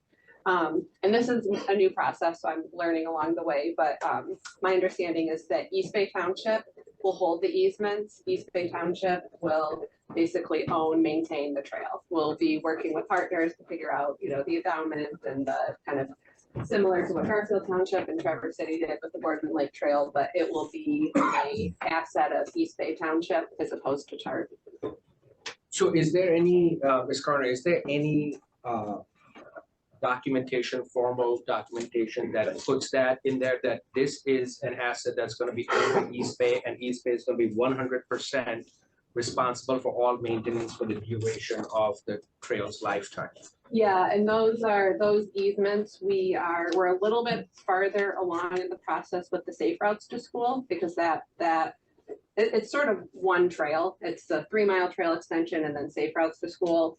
From the user's experience, it's all one trail. So for the Safe Routes to School portion that's along Hammond Road and 3 Mile, we are further along in the process of getting those easements. So we've been working with all the property owners along Hammond Road and 3 Mile Road that the trail will go along, and we'll have those easements recorded, details, and with the county register of deeds specifically stating the maintenance piece as well as the So the entire property rights. trail area that is being proposed, it's going to be pursuant to easements? Or is any part of it going to be on township property or governmental property? It will be, I believe, all easements. Elizabeth, you go ahead. Well, if we could both be up here, I'm the Trail Development Director at Tar Trails, and there will be some parts in the right of way, which then we'll be seeking permits for. But largely it is easements, but we have 3 primary landowners that we've been working quite closely with over the last several years. So the Conservancy being the large one initially. And all of those easement agreements will cover 100% of these proposed trails with maintenance agreements built into them. They'll speak to maintenance, and then our public grants typically, and another one we're applying for this spring will be the trust fund, Michigan Natural Resources Trust Fund, and those all require us to share a maintenance plan stating who is responsible. And with the easement going to the public entity, there's a Michigan rec statute that therefore liability is completely off any private landowner. What is your anticipated time frame to get all those agreements in place for maintenance? I say this coming spring is when we're actively working to pursue those easements and funding, public funding sources. And is there a time frame within which this application has to be submitted? I believe we're looking at within the next couple months, We or are looking at potentially a February application is when we would like to get in, just because of where the annual funding would be. Right now, they're looking out to 2026, and we just want to get up front as far as being qualifying for funds. So the later we apply, the later the funding would become available. And we're really trying to construct in what makes the most sense with the Safe Routes infrastructure going in. So as close as we can get those timelines together, the better. Yeah, the Safe Routes construction is gonna be 2025, which will dovetail nicely with the Hammond reconstruction timeline. So we're hoping to have the Safe Routes, since that's gonna be basically, the Tar Trail comes up and dead ends and there's a big gap, and then the Safe Routes is gonna be an additional 2 miles of trail along Hammond and 3 Mile. So we'll have one of these 2 bookends, and having that connection, we're trying to kind of get it all as close. Just add as far as the funding goes, with the 3 Mile Trail, we looked at about a 60-40 public-private split. So we're working with the township, and TART is responsible for raising those additional funds, and including, for example, covering maintenance endowment. Thank you. Any questions from any of the commissioners? I got a cool question for Wayne. Does the plan, as it's outlined here for us, any way do you think affect our future? They're asking us to share our easements. Does this affect our capacity in the future? from what I'm seeing here, the only potential area that it could have any effect is at the north end of the project. Currently, we have a multi-lane. If we take it from Boulevard, put back into a standard 4-lane section or 5-lane section at the intersection of South Airport and 3 Mile. The trail is a little off to the side. and remains that way, and then fairly quickly it actually starts to depart outside of our right of way. We would have the three crossings, the one proposed crossing now that would go into the subdivision. That would be right in there at an area that we're looking at with road improvements in next year on 3 Mile as we do that. But that would be back far enough, and I think our 3 Mile project would be there prior to this funding and this project going in. So they would match into our roadway. Mr. Chairman, a question. Sure. So Wade, as we begin to look at widening Hammond further, because we all know it's coming. And we started talking about it, we actually talked about the Vanderlift and then 4 Mile. Yes. If they build a trail there, what happens? If they build the trail in our right of way, they have to have our approval. And just as we are working with other developers that come to us on these routes where we're planning an expansion or a road project, we're requiring them to stay outside of where our road improvements are going to be. Any other questions from either Wayne or the representative from the state? I don't have any questions, but I do have a comment. Well, we'll address that later. Right now, we just want to make sure we have all our questions answered. Am I mistaken? I mean, so is all of the TART trails right now, are they under an easement of a public agency? Largely they're within right away, or so under either county, city, or township. The only trail that we actually own is the Willow Trail. And just the one thing about as far as how the project intersects with future plans, with the road commission, we're fortunate that we are working with OHM, who's very familiar with and is able to coordinate our projects quite efficiently. And no other questions? Before we go into deliberations, let's just make sure we have a motion and support. So who wants to make the motion? I will make the motion to support the 3 Mile Trail Extension TAP grant application with East Bay Township and the assistance of TART Trails. I guess that would be it. I think we are being asked to. Do we have to do a resolution? Yeah, resolution. Okay, then I will make a motion to approve resolution 2024-01-02 in support of Transportation Alternatives Program TAP grant application, East Bay Township. Sounded a lot better. We have a motion. Is there support? I will support that. Okay, so we have motion by Commissioner Cohen, support by Commissioner Lehman. Now we can have deliberation. Commissioner Cohen, okay, there are 2 reasons I like this project. And they both are because of the weird reason why we all sit on this board, because we're all citizens. So the first one is my opinion as a citizen and a user of these. And the second one is political, and it's a commissioner. So the first reason is having been heavily involved in the Safe Routes to School project on the west side of the county, I'm really excited to see it on the east side of the county. I too, no surprise, do not support that our Act 51 dollars go to non-road sources. That's not a secret. I've said that sitting on the park board a million times. However, I know where those dollars go, and now it's time to see them go more here. We barely have representation in Lansing. Let's at least keep working hard to get our dollars up here to help improve our communities. There's a lot of schools around there, and I have sat, I don't think over the course of 4 children, I can count the number of hours I've sat in the traffic circles of hell at all of the different schools. And I don't necessarily know this area. This isn't where my kids went to school. But what I do know is that I call them the bike rodeos, which is a really dumb name for them, but it's where people that volunteer and parents can drop off their kids away from the school and they walk or bike their kids. My kids went to Willow Hill, so we had a lot of this that happened, and I loved it because I super hated driving to Willow Hill because it was a dead-end school. So the idea that this could positively benefit parents at Grand Traverse Academy, C's, TC East, and Sharing Knoll, I liked that idea. And I know that they're gonna do it because I called Julie and made her promise me that they were doing it. I think that it is beneficial to extend the TART trail for a number of reasons, but I love the idea that it ties in with Safe Routes to School. I know it works because I live by one and I watch it every single day. I see it all the time being used, and I like that. So that's just a personal opinion as a mom and a commissioner. Now it's my commissioner one, politically. We need the help of our friends at Norte and TART to help us support our road projects if we help support their non-motorized projects.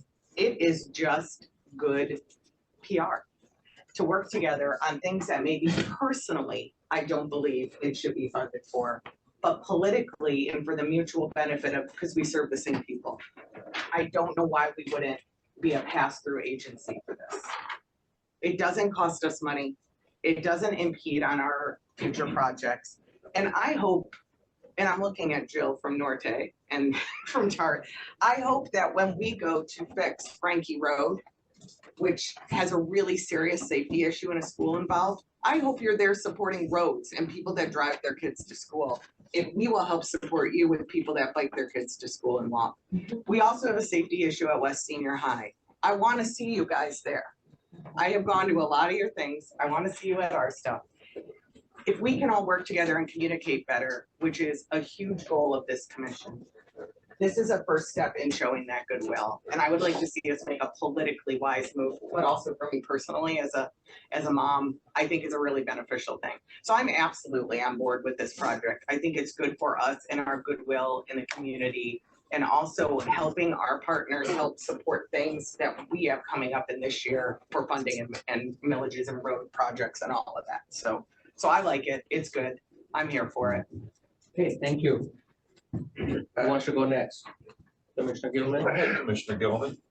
Okay, so I guess getting to okay, so I don't support Act 51 monies going to non-Act 51. Yeah, agencies. You know, in the federal government, we have a problem where a lot of money goes to things that we don't want, but we ask for the federal money because if we don't ask for it, somebody else can ask for it. And it's just this vicious cycle. And until somebody somewhere says, you know what, it's morally wrong. It's morally wrong to use monies that are not intended for specific purposes, just because, well, then we get our share up here. It's morally wrong.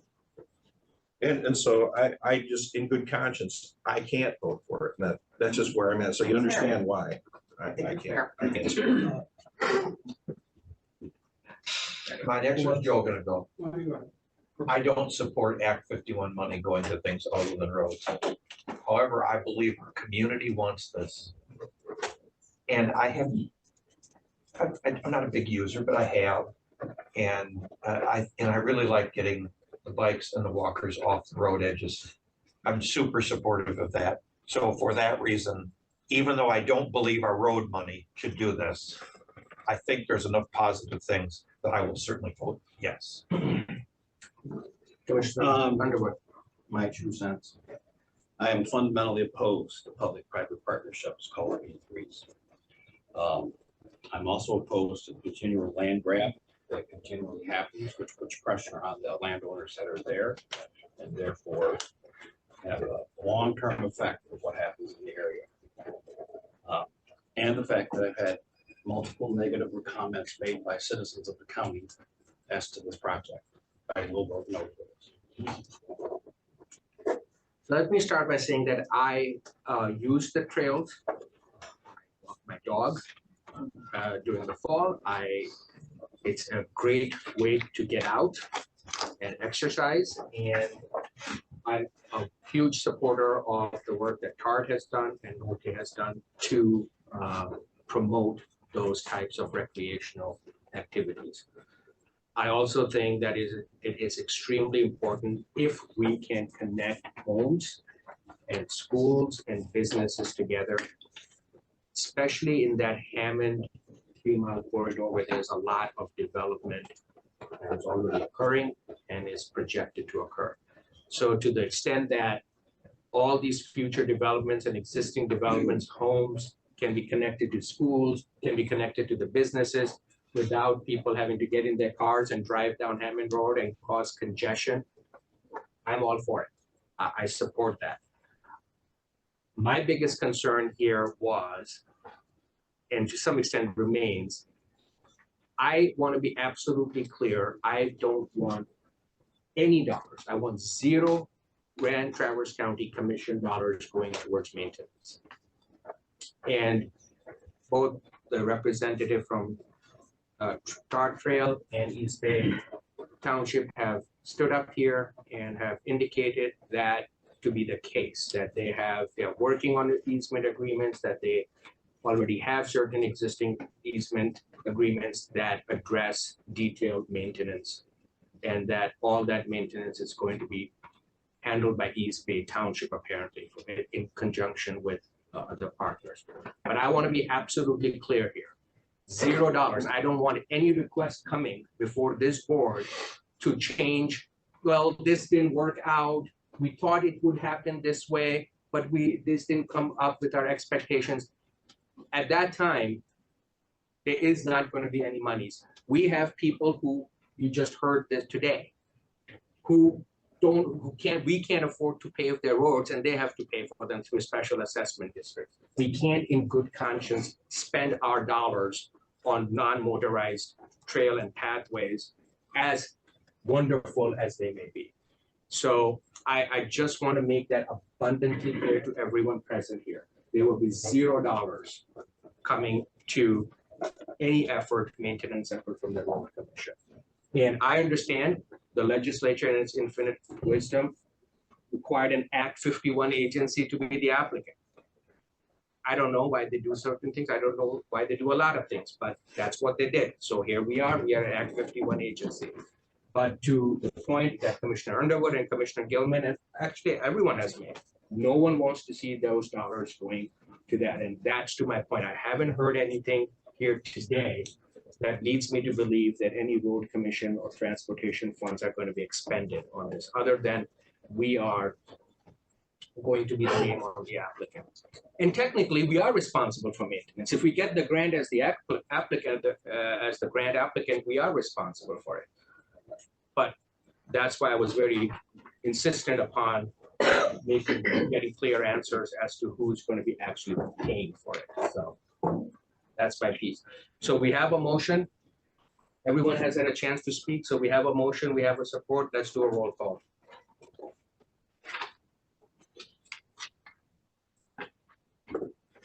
Underwood. No. Gilman. No.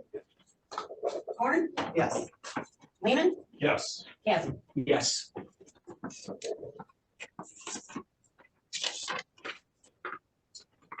All right.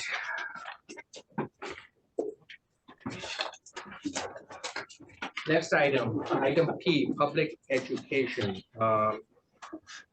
Yes, Dan, you're gonna start us off. Yeah, so off of comments from the board and having interest in more public education and having, more relations with the public, we reached out and did some investigation of somebody to help us out with that.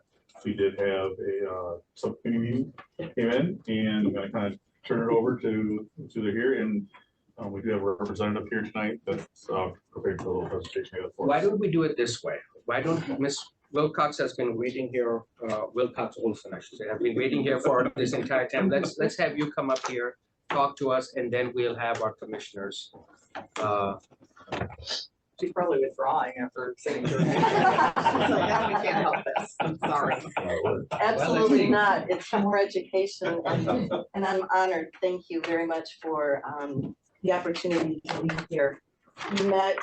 We received a call from the county road commission to assist with education in regards to the community and sharing good news stories about the road commission and how we can become really well respected as the road commission as you are, and continue some of that momentum with the new director, with Mr. Watkins being in place. I think you have a tremendous opportunity.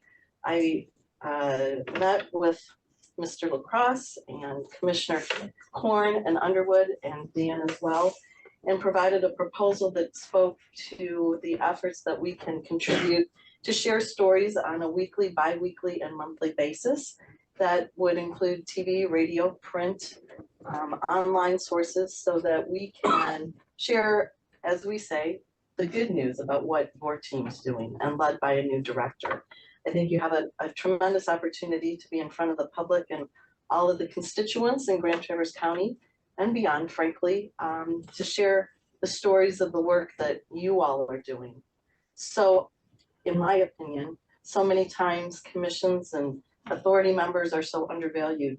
You spend a great deal of time making sure that our roads are safe, are plowed, all of the folks that are up throughout the night plowing, some terrific opportunities to share some profile information, and take Dan and other commissioners, those that choose, into studios, television here. But our mission would be to share the good news stories of everything that you do and help the public understand exactly what's going on with you all each and every day here, hardworking. Thank you. I just want to make a few comments. As we all know that we don't have the expertise in this.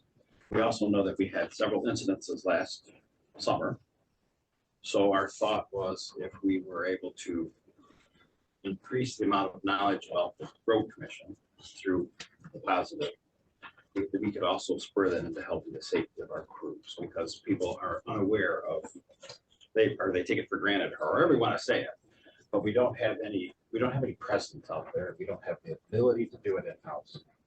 And I know that it's a concern of some folks, but I just think that a little trial, 6-month thing, we'll see what happens, and hopefully this will be a positive public educational program we put together. Well, Dan has stepped into a big role, and a lot of people have switched spots here.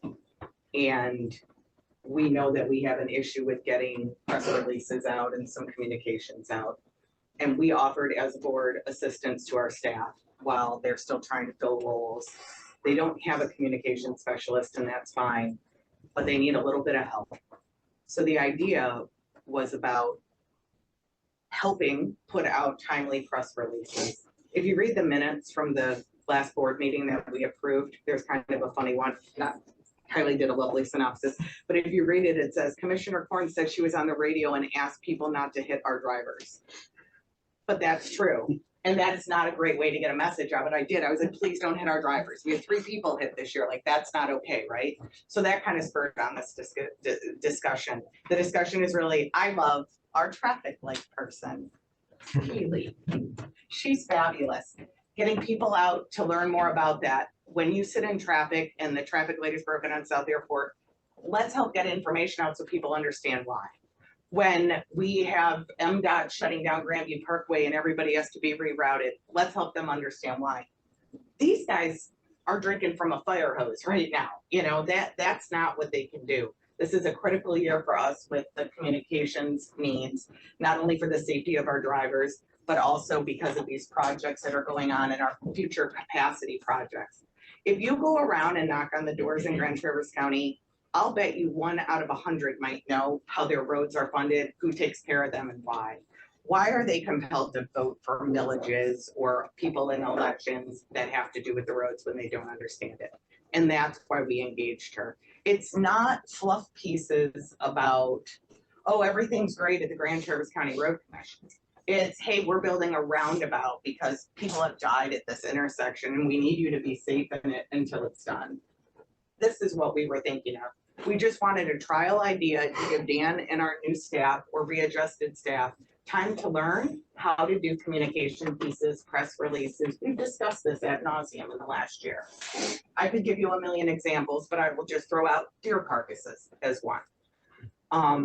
So I would love if the board would support our staff by letting them get this education internally too, not just public education, to let people understand. The other thing is I really want to look at the SAD program.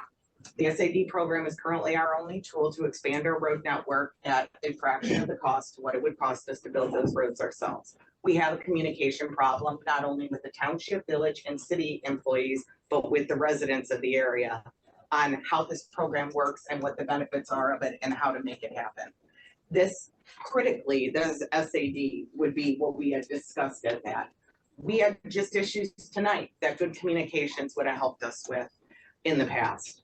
And now moving forward, I would like to give it a 6-month try to see how this could benefit us with people learning how to use the SAD program and with people understanding the MDOT project and the upcoming election and things like that.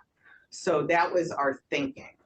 And I appreciated Susan's listening to the unique challenges we have at the Road Commission.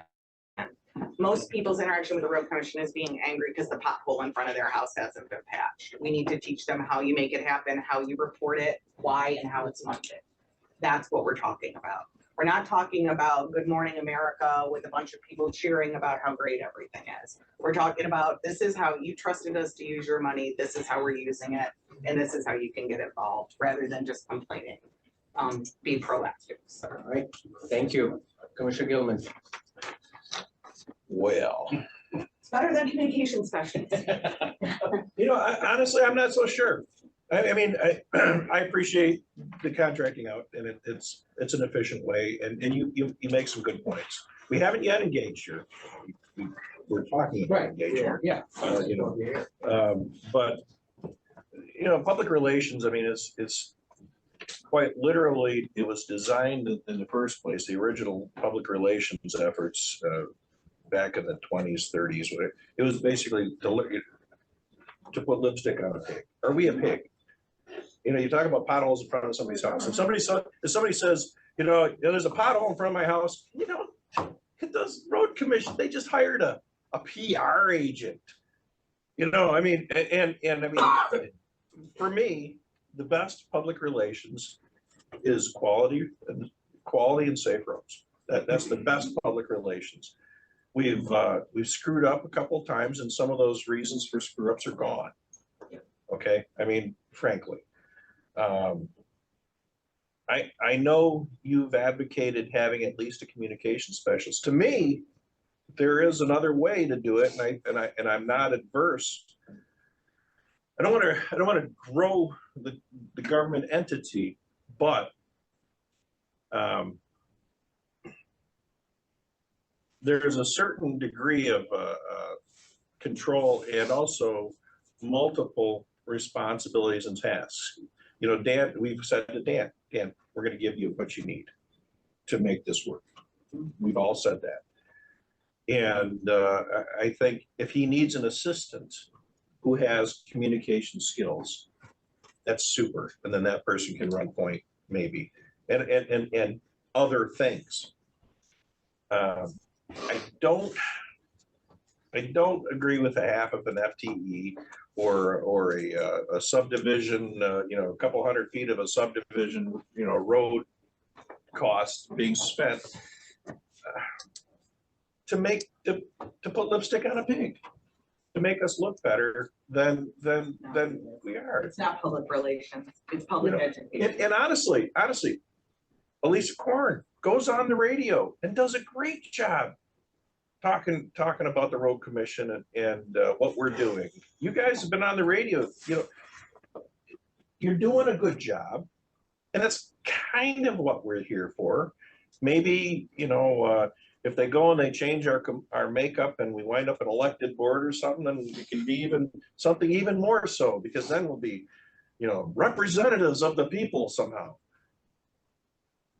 Right now, we represent the taxpayer in this way.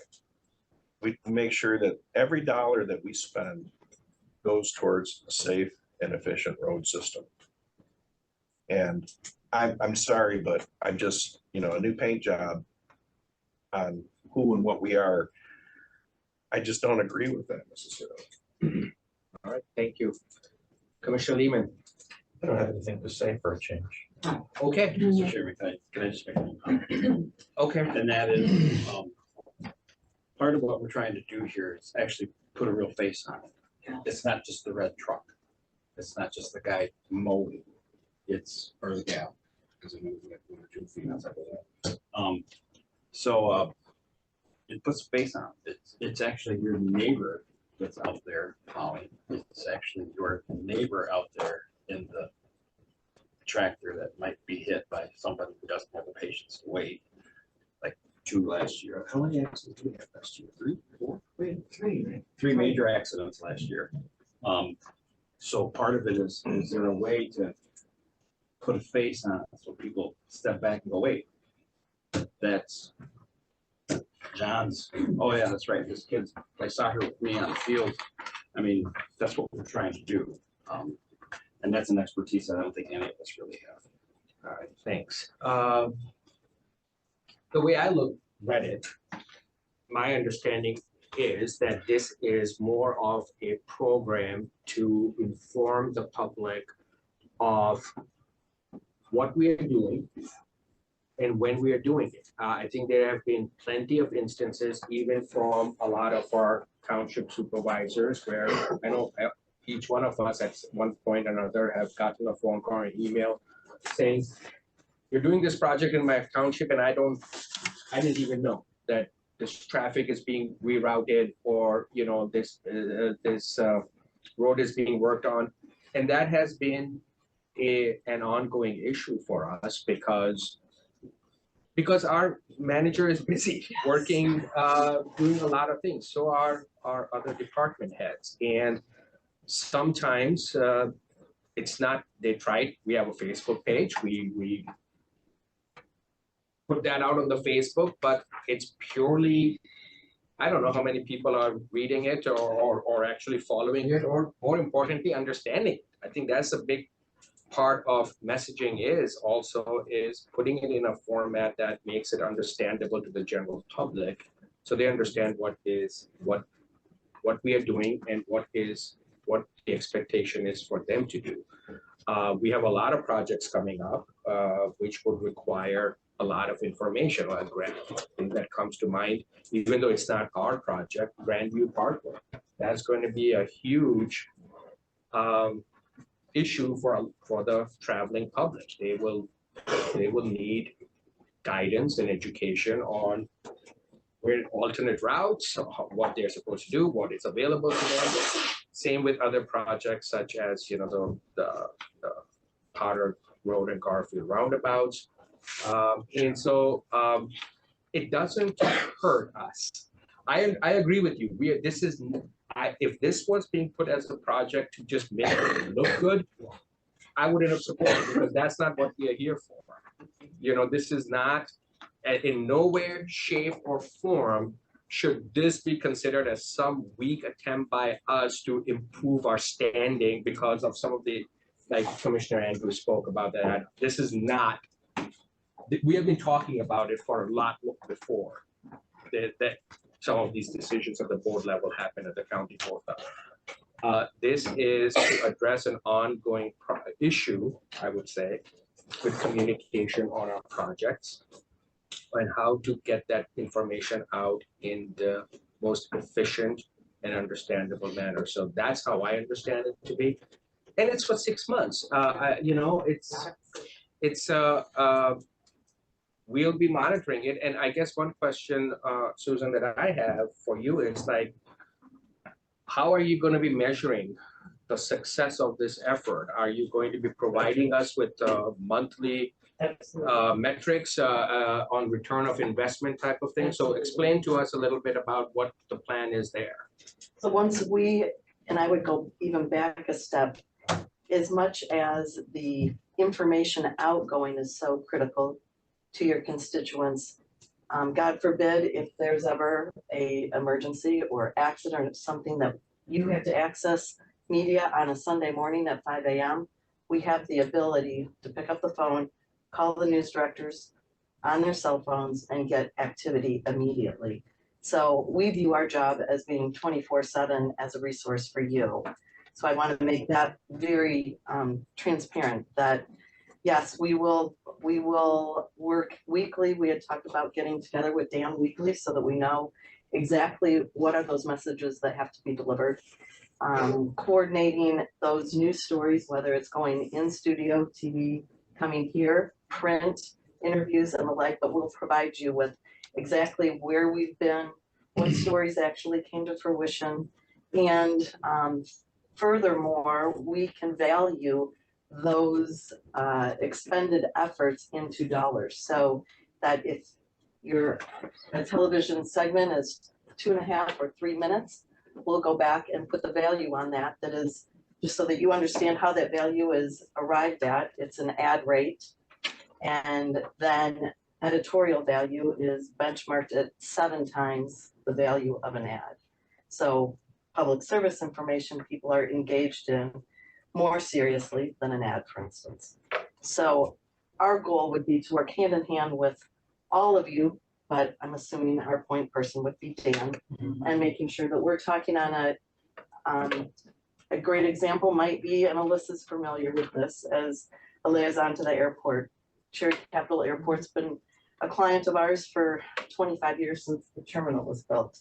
And it's a day doesn't go by that I don't talk to Kevin Klein. And I see that very much as the similar opportunity that each week we're in contact and know what information does need to be shared. And in terms of the measure of the success of that effort, what kind of information would this board be receiving?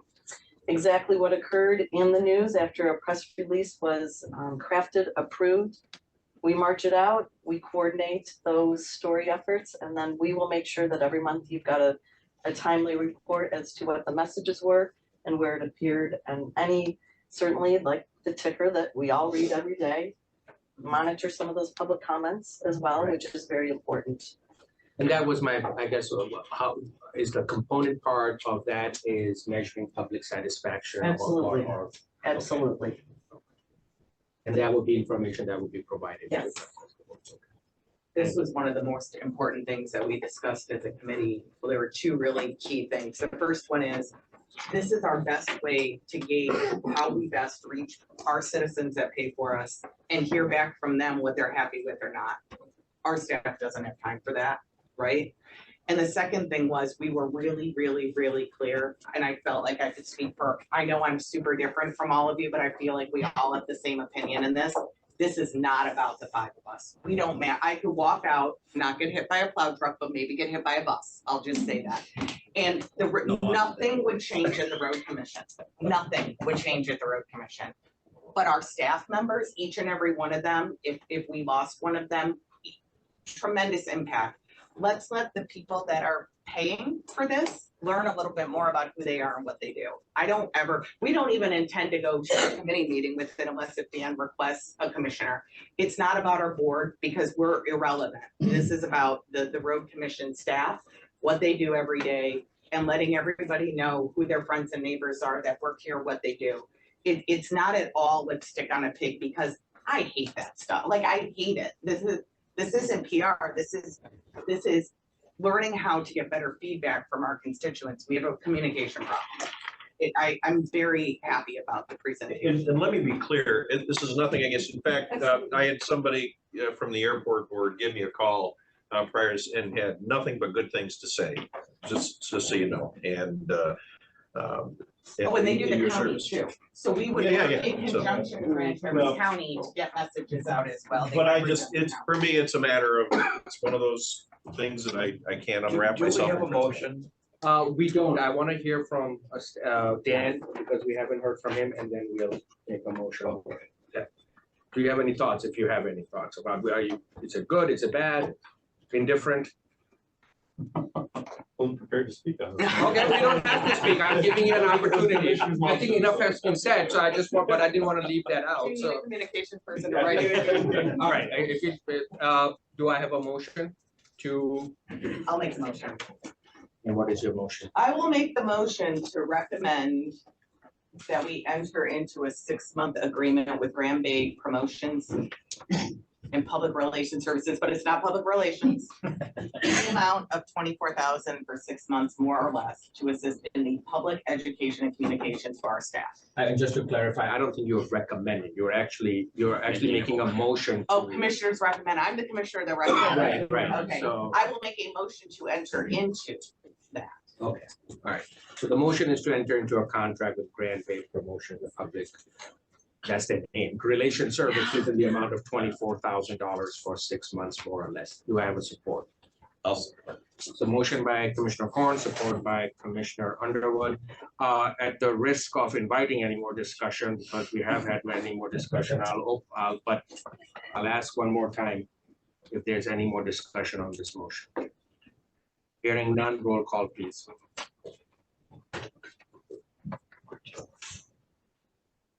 Gilman. No. Horn, Yes. Lehman, Yes. Underwood, Yes. Haslam. Yes.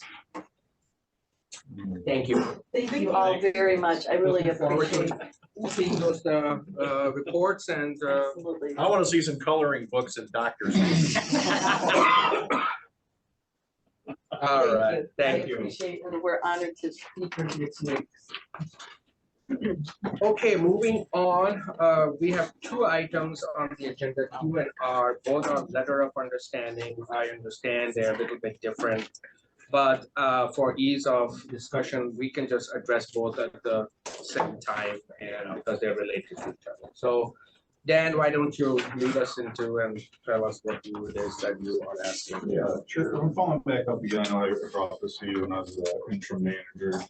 I saw it as a real issue. I've seen it, over the years here. It creates a real animosity the way our current system is set up with the BPS. So I know the board instructed me that I can move the BPS system around as managing. There's financial side to it. So I didn't. What is the BPS? So it's basic, proficient, or superior. And currently 6 tiers. And in those 6 tiers, there's, a dozen different line items. And you can be a B, a P, or an S in all those. And it's this matrix system of how you come up to where you're at and how you should pay. It's a very difficult situation to work with. It takes a lot of time on the management side. It creates a lot of animosity within the crew. And again, I know you guys said I could work with it, but in doing that, it changes financial. So I wasn't comfortable doing that without some sort of board direction. It's straightening that whole system out. There's a little more information on the anybody. So if you look at the first sheet I have here, it shows what we're currently at for the GPS rating. If you look at the one below it, right now we call people road maintenance and equipment, and there's a differential there. This is just, everybody's a road maintenance worker. We're bringing everybody together. We're all doing the same job. And it really cleans it up so that somebody actually knows a clear path of how they can move up within the organization. Right now, it's really difficult to figure it out. It really is. So this cleans it up. I've talked to the union about this. They're definitely behind it. I've talked to the union rep. He's behind it. It's something they asked for during negotiations, and they weren't able to get anywhere with it. So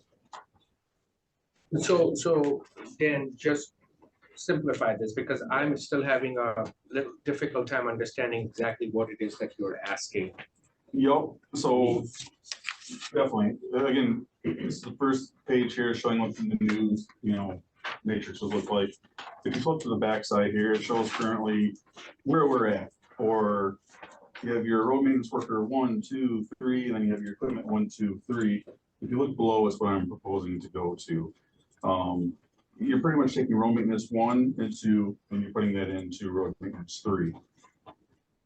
You're calling that a road maintenance, that goes down, if you go down there, it says road maintenance worker 1.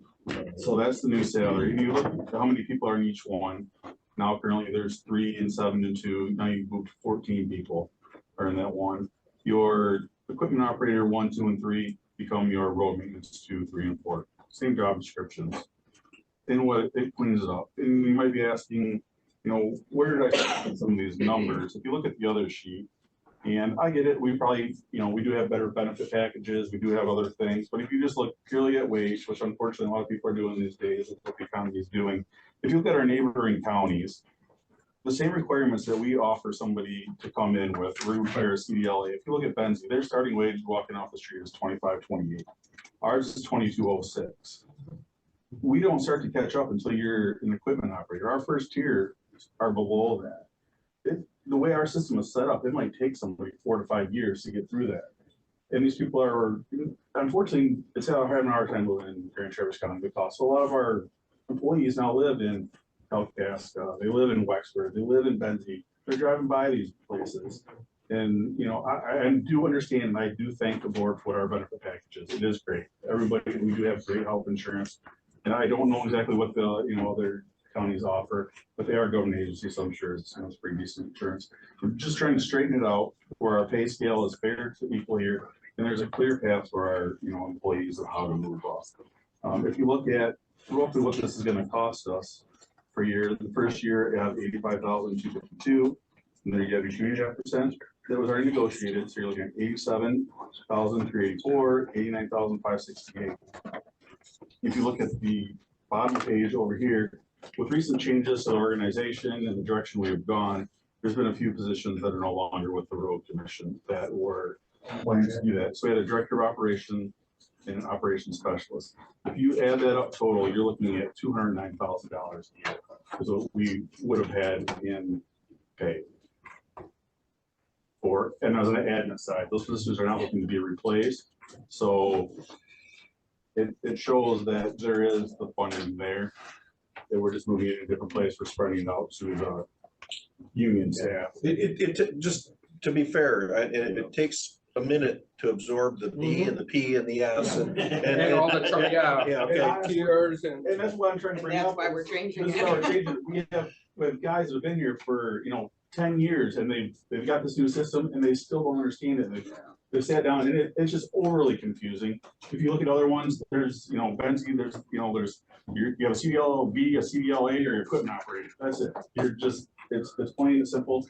You know, I looked at going in that direction or something like that, but it is so hard to balance out. You know, those guys they've been here 20 years, but their skill set's not there. A guy comes in, he has awesome skill sets. So how do you pay them? How do you balance this out? So I'm really just trying to make it so it goes across the board. And there's actually some clarification of how you can move off and, you know, put a little bit of longevity in there as well as. Simplification isn't a bad idea. Now, how's the contract? Does the contract have to be reopened then? So we will have to open contract and do an LOU, and the union is on just for the one thing. It's a one. Yeah, that's understood. And this right? one is just the one issue that I've talked to them. They're on board. To get this GPS system straightened around, they would be very. And now I'm gonna put somebody on the spot. Yeah, we have to ask. Yeah, well, You should have expected that one. I probably sit on the other side of Dan right now. I did want to give myself an opportunity to get all the financials caught up and kind of see exactly where we're at. I've made a lot of progress, but I still got a lot of work to do. I definitely would have looked at this in February when I come with a budget amendment for the, you know, the new year after I can get 2023 closed out and see the projects. I mean, I'm looking at point markings and we budgeted 50 and it came in at 198. So I'm gonna have to do a lot of work on the budget in other areas to do a budget amendment. But these are problems that exist as it is right now. I mean, or as a result of this change. This would increase our total cost, so I would have to. How much? At least 90 plus other. Isn't that 85 to 52? I haven't ran all the numbers, but we have, you know, 12% MERS now on top of that. There's other benefits that get added on top too. We do have a couple of positions that will be, you know, going away that in the budget amendment. So basically what you're saying is that you haven't had a chance to digest these numbers to see how. No, I haven't double checked it. I mean, I looked at COLA. COLA last year was 3.2%. It was 8% before, so it has, you know, dropped, and just getting some objective, you know, numbers to support, you know, the increase. And I don't want to. No, go ahead. Apologize if I monopolize time at all. I don't want to, I'm not anti-paying. Yeah, I don't want to, you know, be the guy who's seen as not wanting to pay the employees, you know, what they want. I think part of the problem is when you start to adjust this, you have to make room in the increases, because then there are people that fall into the same category and whatnot. You can't spin them back. You can't spin them You back. can't spin them backwards, You can't right? spin them back. Exactly. And the only thing is, you know, I do want to stop seeing this. I don't want to see comparisons to Benzie County Road Commission or Kalkaska County, where they have a smaller employee pool, and frankly, probably an average age of service that is quite a bit longer. And these guys, I mean, you know, we have a younger crowd and everything too. So we can't, it's not apples to apples in my view. Yeah, and that's something I've struggled with. Sometimes even in previous positions, trying to look at how do you compare our wages? So what do you look at? I mean, we're such a weird entity. You look downstate, you look at our neighboring ones. Yeah. What I really start to look at is when I look at other road commissions is where's the admin at and where's the union at? What's that difference in there? What's that split? What's that gap? And we've kind of established in Grand Traverse County to bring in people of Phil's caliber and Wayne's caliber, we have to pay up here. And we've left our union behind, unfortunately. Our gap is larger than when you look at other ones. So it's kind of, we need to bring them up. I don't disagree with that. Yeah. I mean, I think we've had a ton of turnover over the last few years. I would love to see that stop. The cost of retraining is huge, and to stop that and to start really focusing on the roads and what we're looking at, I think would be good. And to really, and that's your best selling point right there. The cost of turnover, because we have guys who take out mailboxes or Forget to plow subdivision. forget to plow a subdivision or make a mistake that they might not ultimately be held liable for, but somebody runs into them. It really they've takes seen otherwise. a good 5 years to really train the driver. And unfortunately, I would say 75% of our drivers have less than 5 years experience at this point. I am, go ahead. No, No, no. You're gonna bring a budget amendment, sorry. You're gonna bring a budget amendment in February. I hope to, yeah. Mr. Chairman, maybe we can put this all together.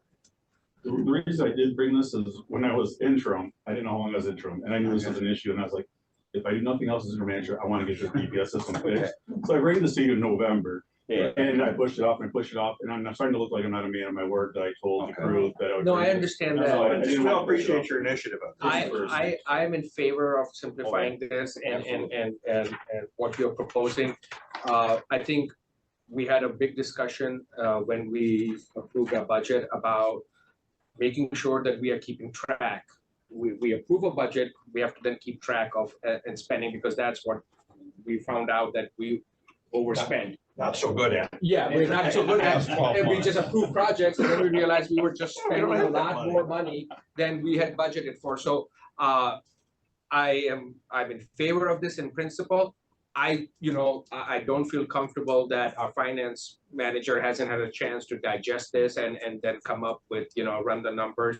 So I think we should give our finance manager the opportunity to dive into these numbers and then come back to us. We are meeting we have a special meeting on February 8th. So this, I mean, It's not like we're giving them a communications liaison or anything. yeah, unless you think that, I mean, is that a reasonable amount of time, or do you need more? I don't know. I still have some cleanup to do Okay. that I don't know how long it'll take. I don't want to rush into it. I understand where you're coming from that, but for No, just no, like, for me, my simple mind here, I'm saying I'm saving $200,000, I'm asking for $85,000. That was budgeted, that's done, that was gone. So it's not like I'm making the budget go backwards, it's going, and the budget does, no matter what. it doesn't happen. I appreciate that.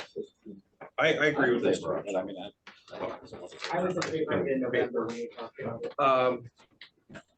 Well, I mean, I guess, before we go on, if we have no other items, other discussion on this particular issue, let's just address item R as well. I don't have a LOU on that issue here, so I don't know whether that was given. Oh, this is one. Okay, got it. You want to talk about that one? So that one, this is, since I've been here, in my tenure, nobody's ever taken a hold of signs. Signs have always been an issue. Who's ordering signs? Who's putting in mistakes? What is going on with our sign department?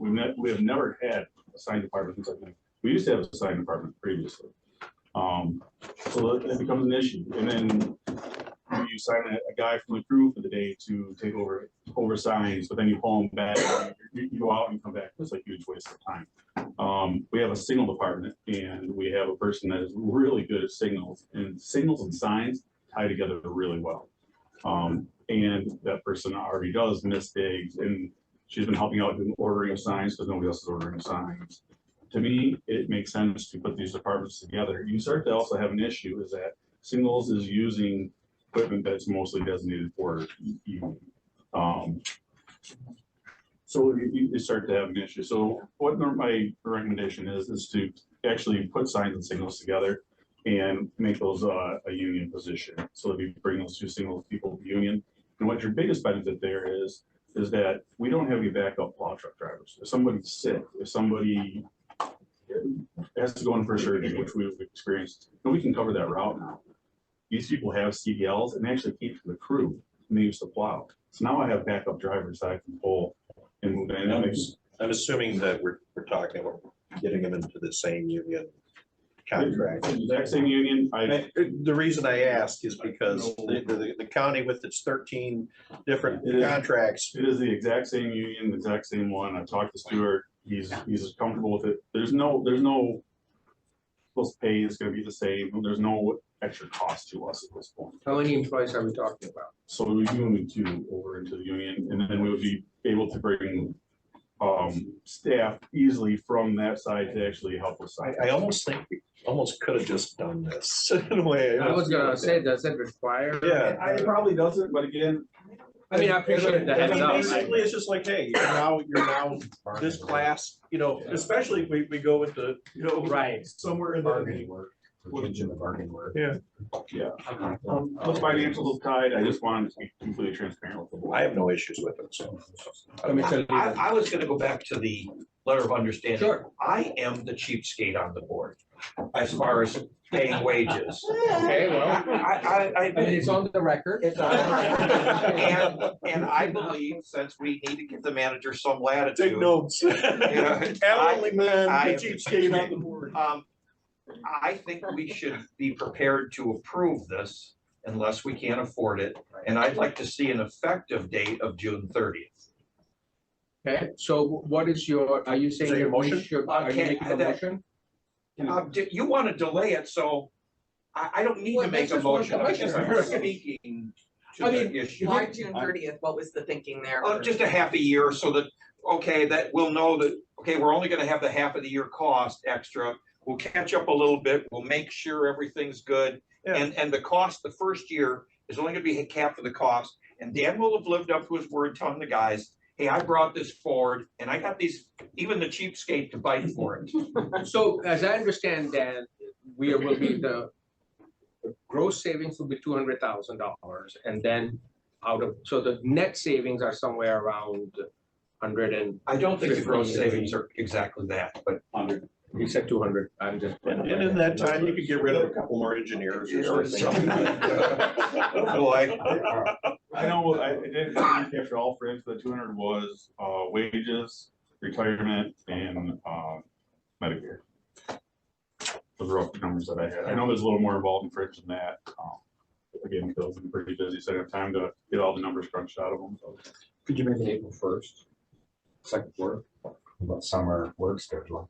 Oh, when's that start? May 1st. That'd be good. That's what May 1st. Is that what, do you want me to make a motion that we're? Yeah, let's just get something going. Sure. First. We're having all this discussion. Let's just have a motion. And Okay, I make a motion that we allow them, authorize the manager to sign the letter of understanding regarding the BPS tier system and the wage adjustments effective May 1st. Okay, we have a motion. Do we have support? It's weird because they changed the language. April 1st, but we still run like it's winter in April because we run Because it is. late snow. And yeah, but we stopped doing patrol and stuff like that, but now patrol gets back on patrol. So is April 1st. But you go to a 4-day week, we're May 1st. That's subject to change. No. We haven't had the same change. We haven't had the same one consistent. Spending. How's that? The start date is not. I'm gonna second his motion. You amend it, I'll approve it. How's that sound? So contract says the summer work schedule begins the first Monday in April and ends the second to last Is that Friday. what you want? That's your friendly amendment to? Well, you'd have to make. I'll change my motion to make it April. Okay. I'll agree to it. So we have a motion to approve the letter of understanding. First Monday in April. Following the union contract. Okay, what's the motion? So that Kylie understands what she. We authorize the manager to sign the letter of understanding regarding the BPS tier system and wage adjustments, and it would be effective the first Monday in April. Okay, that's the motion. Are you, do you still support it? Yes. Okay, so motion by Lehman, support by Commissioner Underwood. Is there any other discussion on the motion before we vote? I like it. One of our strategic goals is to retain good, educated employees. All right. Okay, roll call, please. Yes. Lehman, Yes. Underwood, Yes. Gilman, Yes. yes. Yes.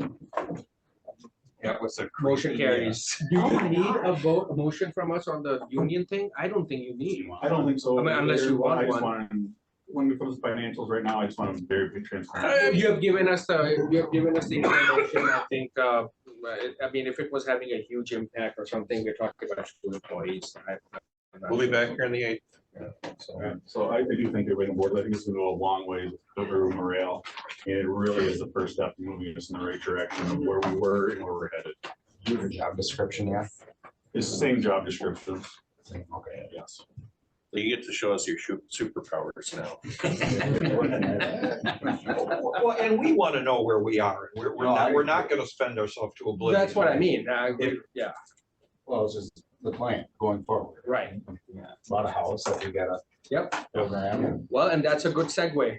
You ruined my, Informational items. manager's Yeah, comments over there. informational items, manager comments. Go ahead. Let's see here, where do I want to start here?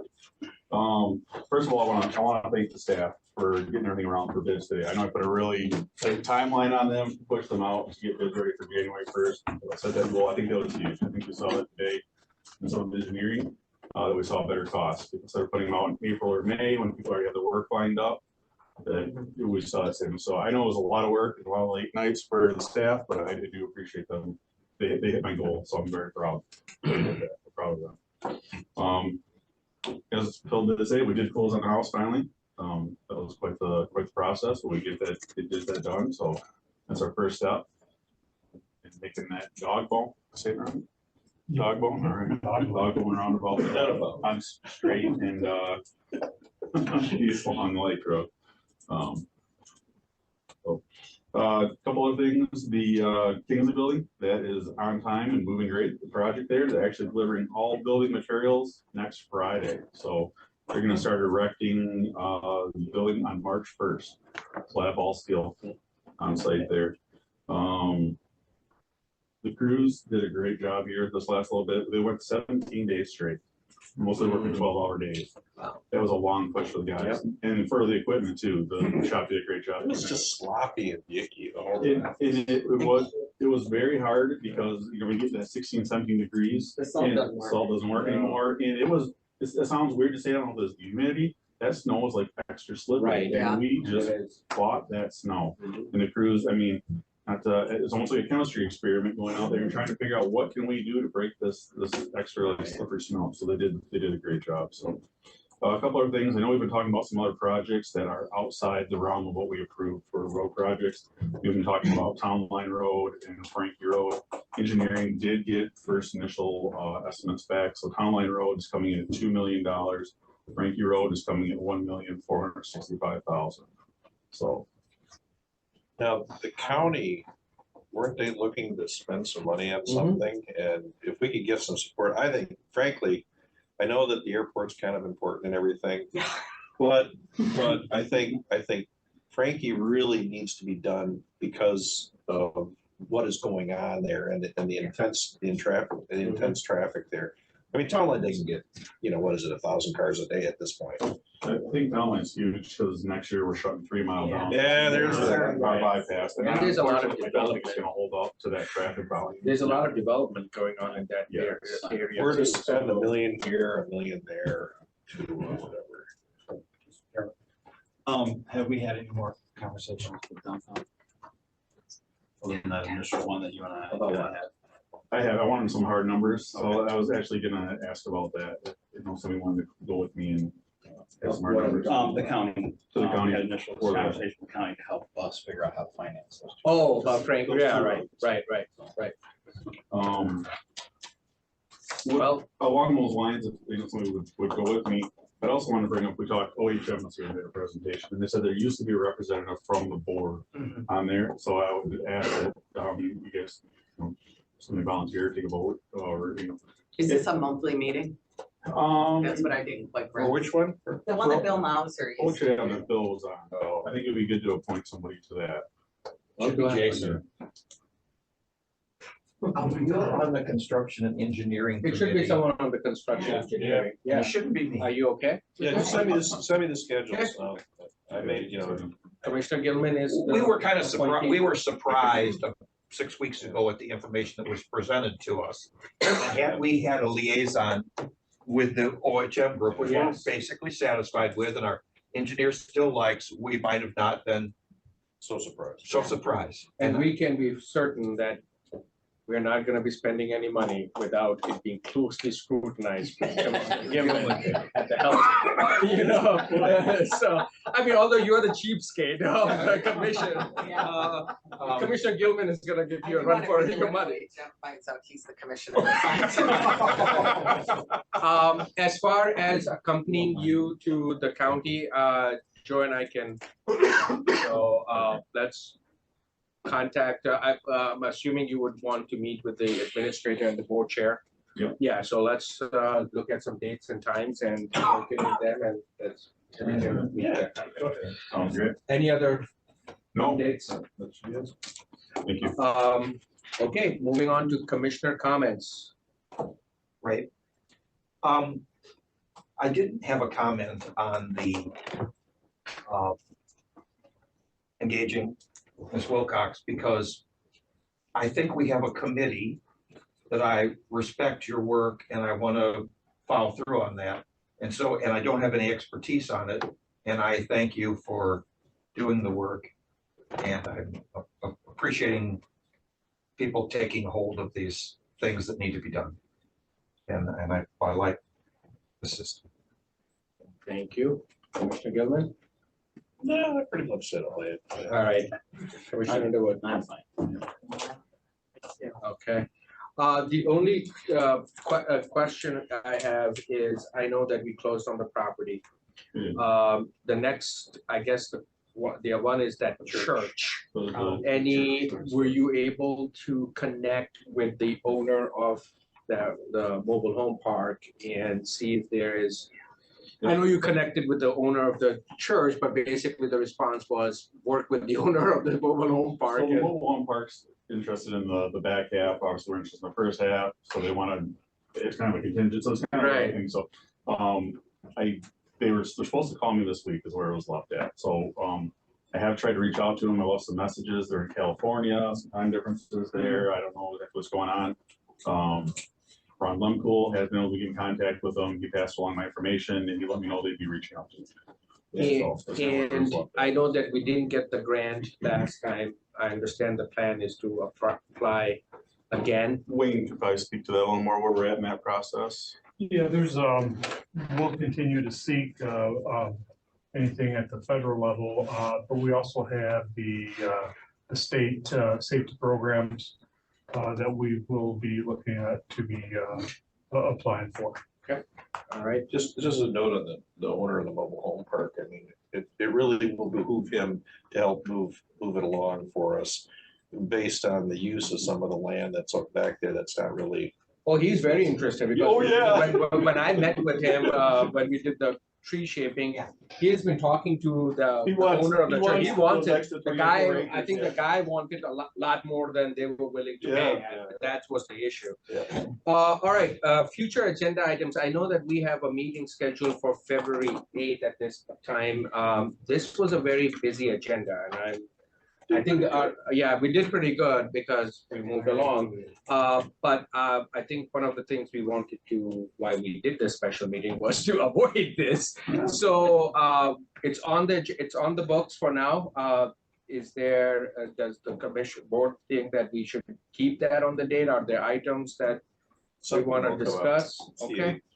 I just don't want to waste time by having like one item on the agenda and coming down here at 6 o'clock, you know what I mean? So maybe we can look at it as we get closer to the date and then decide if that meeting When's your is last necessary. bid coming Well, it won't be on the eighth. in? Okay, so yeah, we have nothing bid wise. We do have policy committee before that, just throwing that out. We have that tomorrow. Yeah, so Yeah. I don't know if that, just, I Yeah. would either way, just wanted to like point that Let's out. just keep it on there, but let's keep a track if you, and then if, Send an email. yeah, if we don't have anything, then we'll just cancel it, okay? Okay. Mr. Chair, I did have one thing. I Sure. Totally Okay. reminded when he brought up the appointment. Is there any interest in having one of us attend the county's ad hoc committees about dissolving the road commission? Yes, definitely. I think, I wouldn't say dissolving, but, yeah. Dissolving the road commission board. Well, I'm yeah, sorry, yeah, I yeah. should rephrase Right. that. You are correct.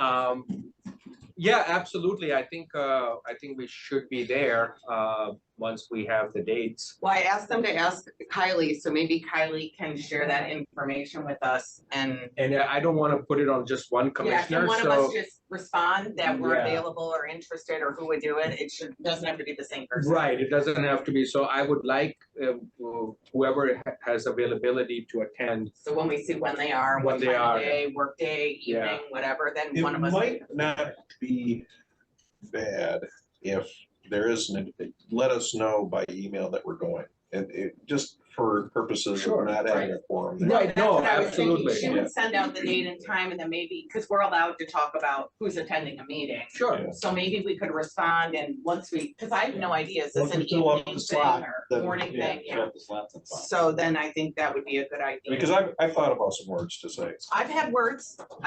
Let's just save them for that ad hoc committee. Okay, second public comment. Won't keep you very long, but I did want to thank the board for supporting to be the applicant for the TAP grant. I want you to know that at East Bay Township, we appreciate that partnership and we take it seriously. East-West Corridor study years ago, we were at every meeting. The visioning that OHM did of the board crossing the Boardman, we were at every online meeting for that. Special assessment districts, we have probably 6 in the queue at various different levels. So we really appreciate working with again, with the staff and with the board, and I'm happy that partnership can continue. Thank you. Let me be the one to say, you're welcome. You didn't I know. Commissioner Gilman, since you brought it up, you can thank Commissioners Lehman, Kasman, Corn for improving the value of your property within. All right, thank you, Madam Supervisor. One more quick thing for me, sorry about. Yeah. During my memory here. We are having a meeting on the 14th with township Yeah. supervisors. nice. So if you wanted to come from the. I think board, pretty much- the email went out yesterday or today. Just to you two at first. Oh, just to, okay. So if Okay, I didn't anybody realize if somebody that. would, I think it'd be along with. If you can just send that out to the full board. Okay. I didn't realize that it was just to the. two of us. Just no out of quorum. That's just gonna be open. That's Well, it. yeah, okay. And then no more than 2 can respond and make themselves available at that meeting. Okay, is there anything else? Motion to adjourn. Word. Motion, we are adjourned.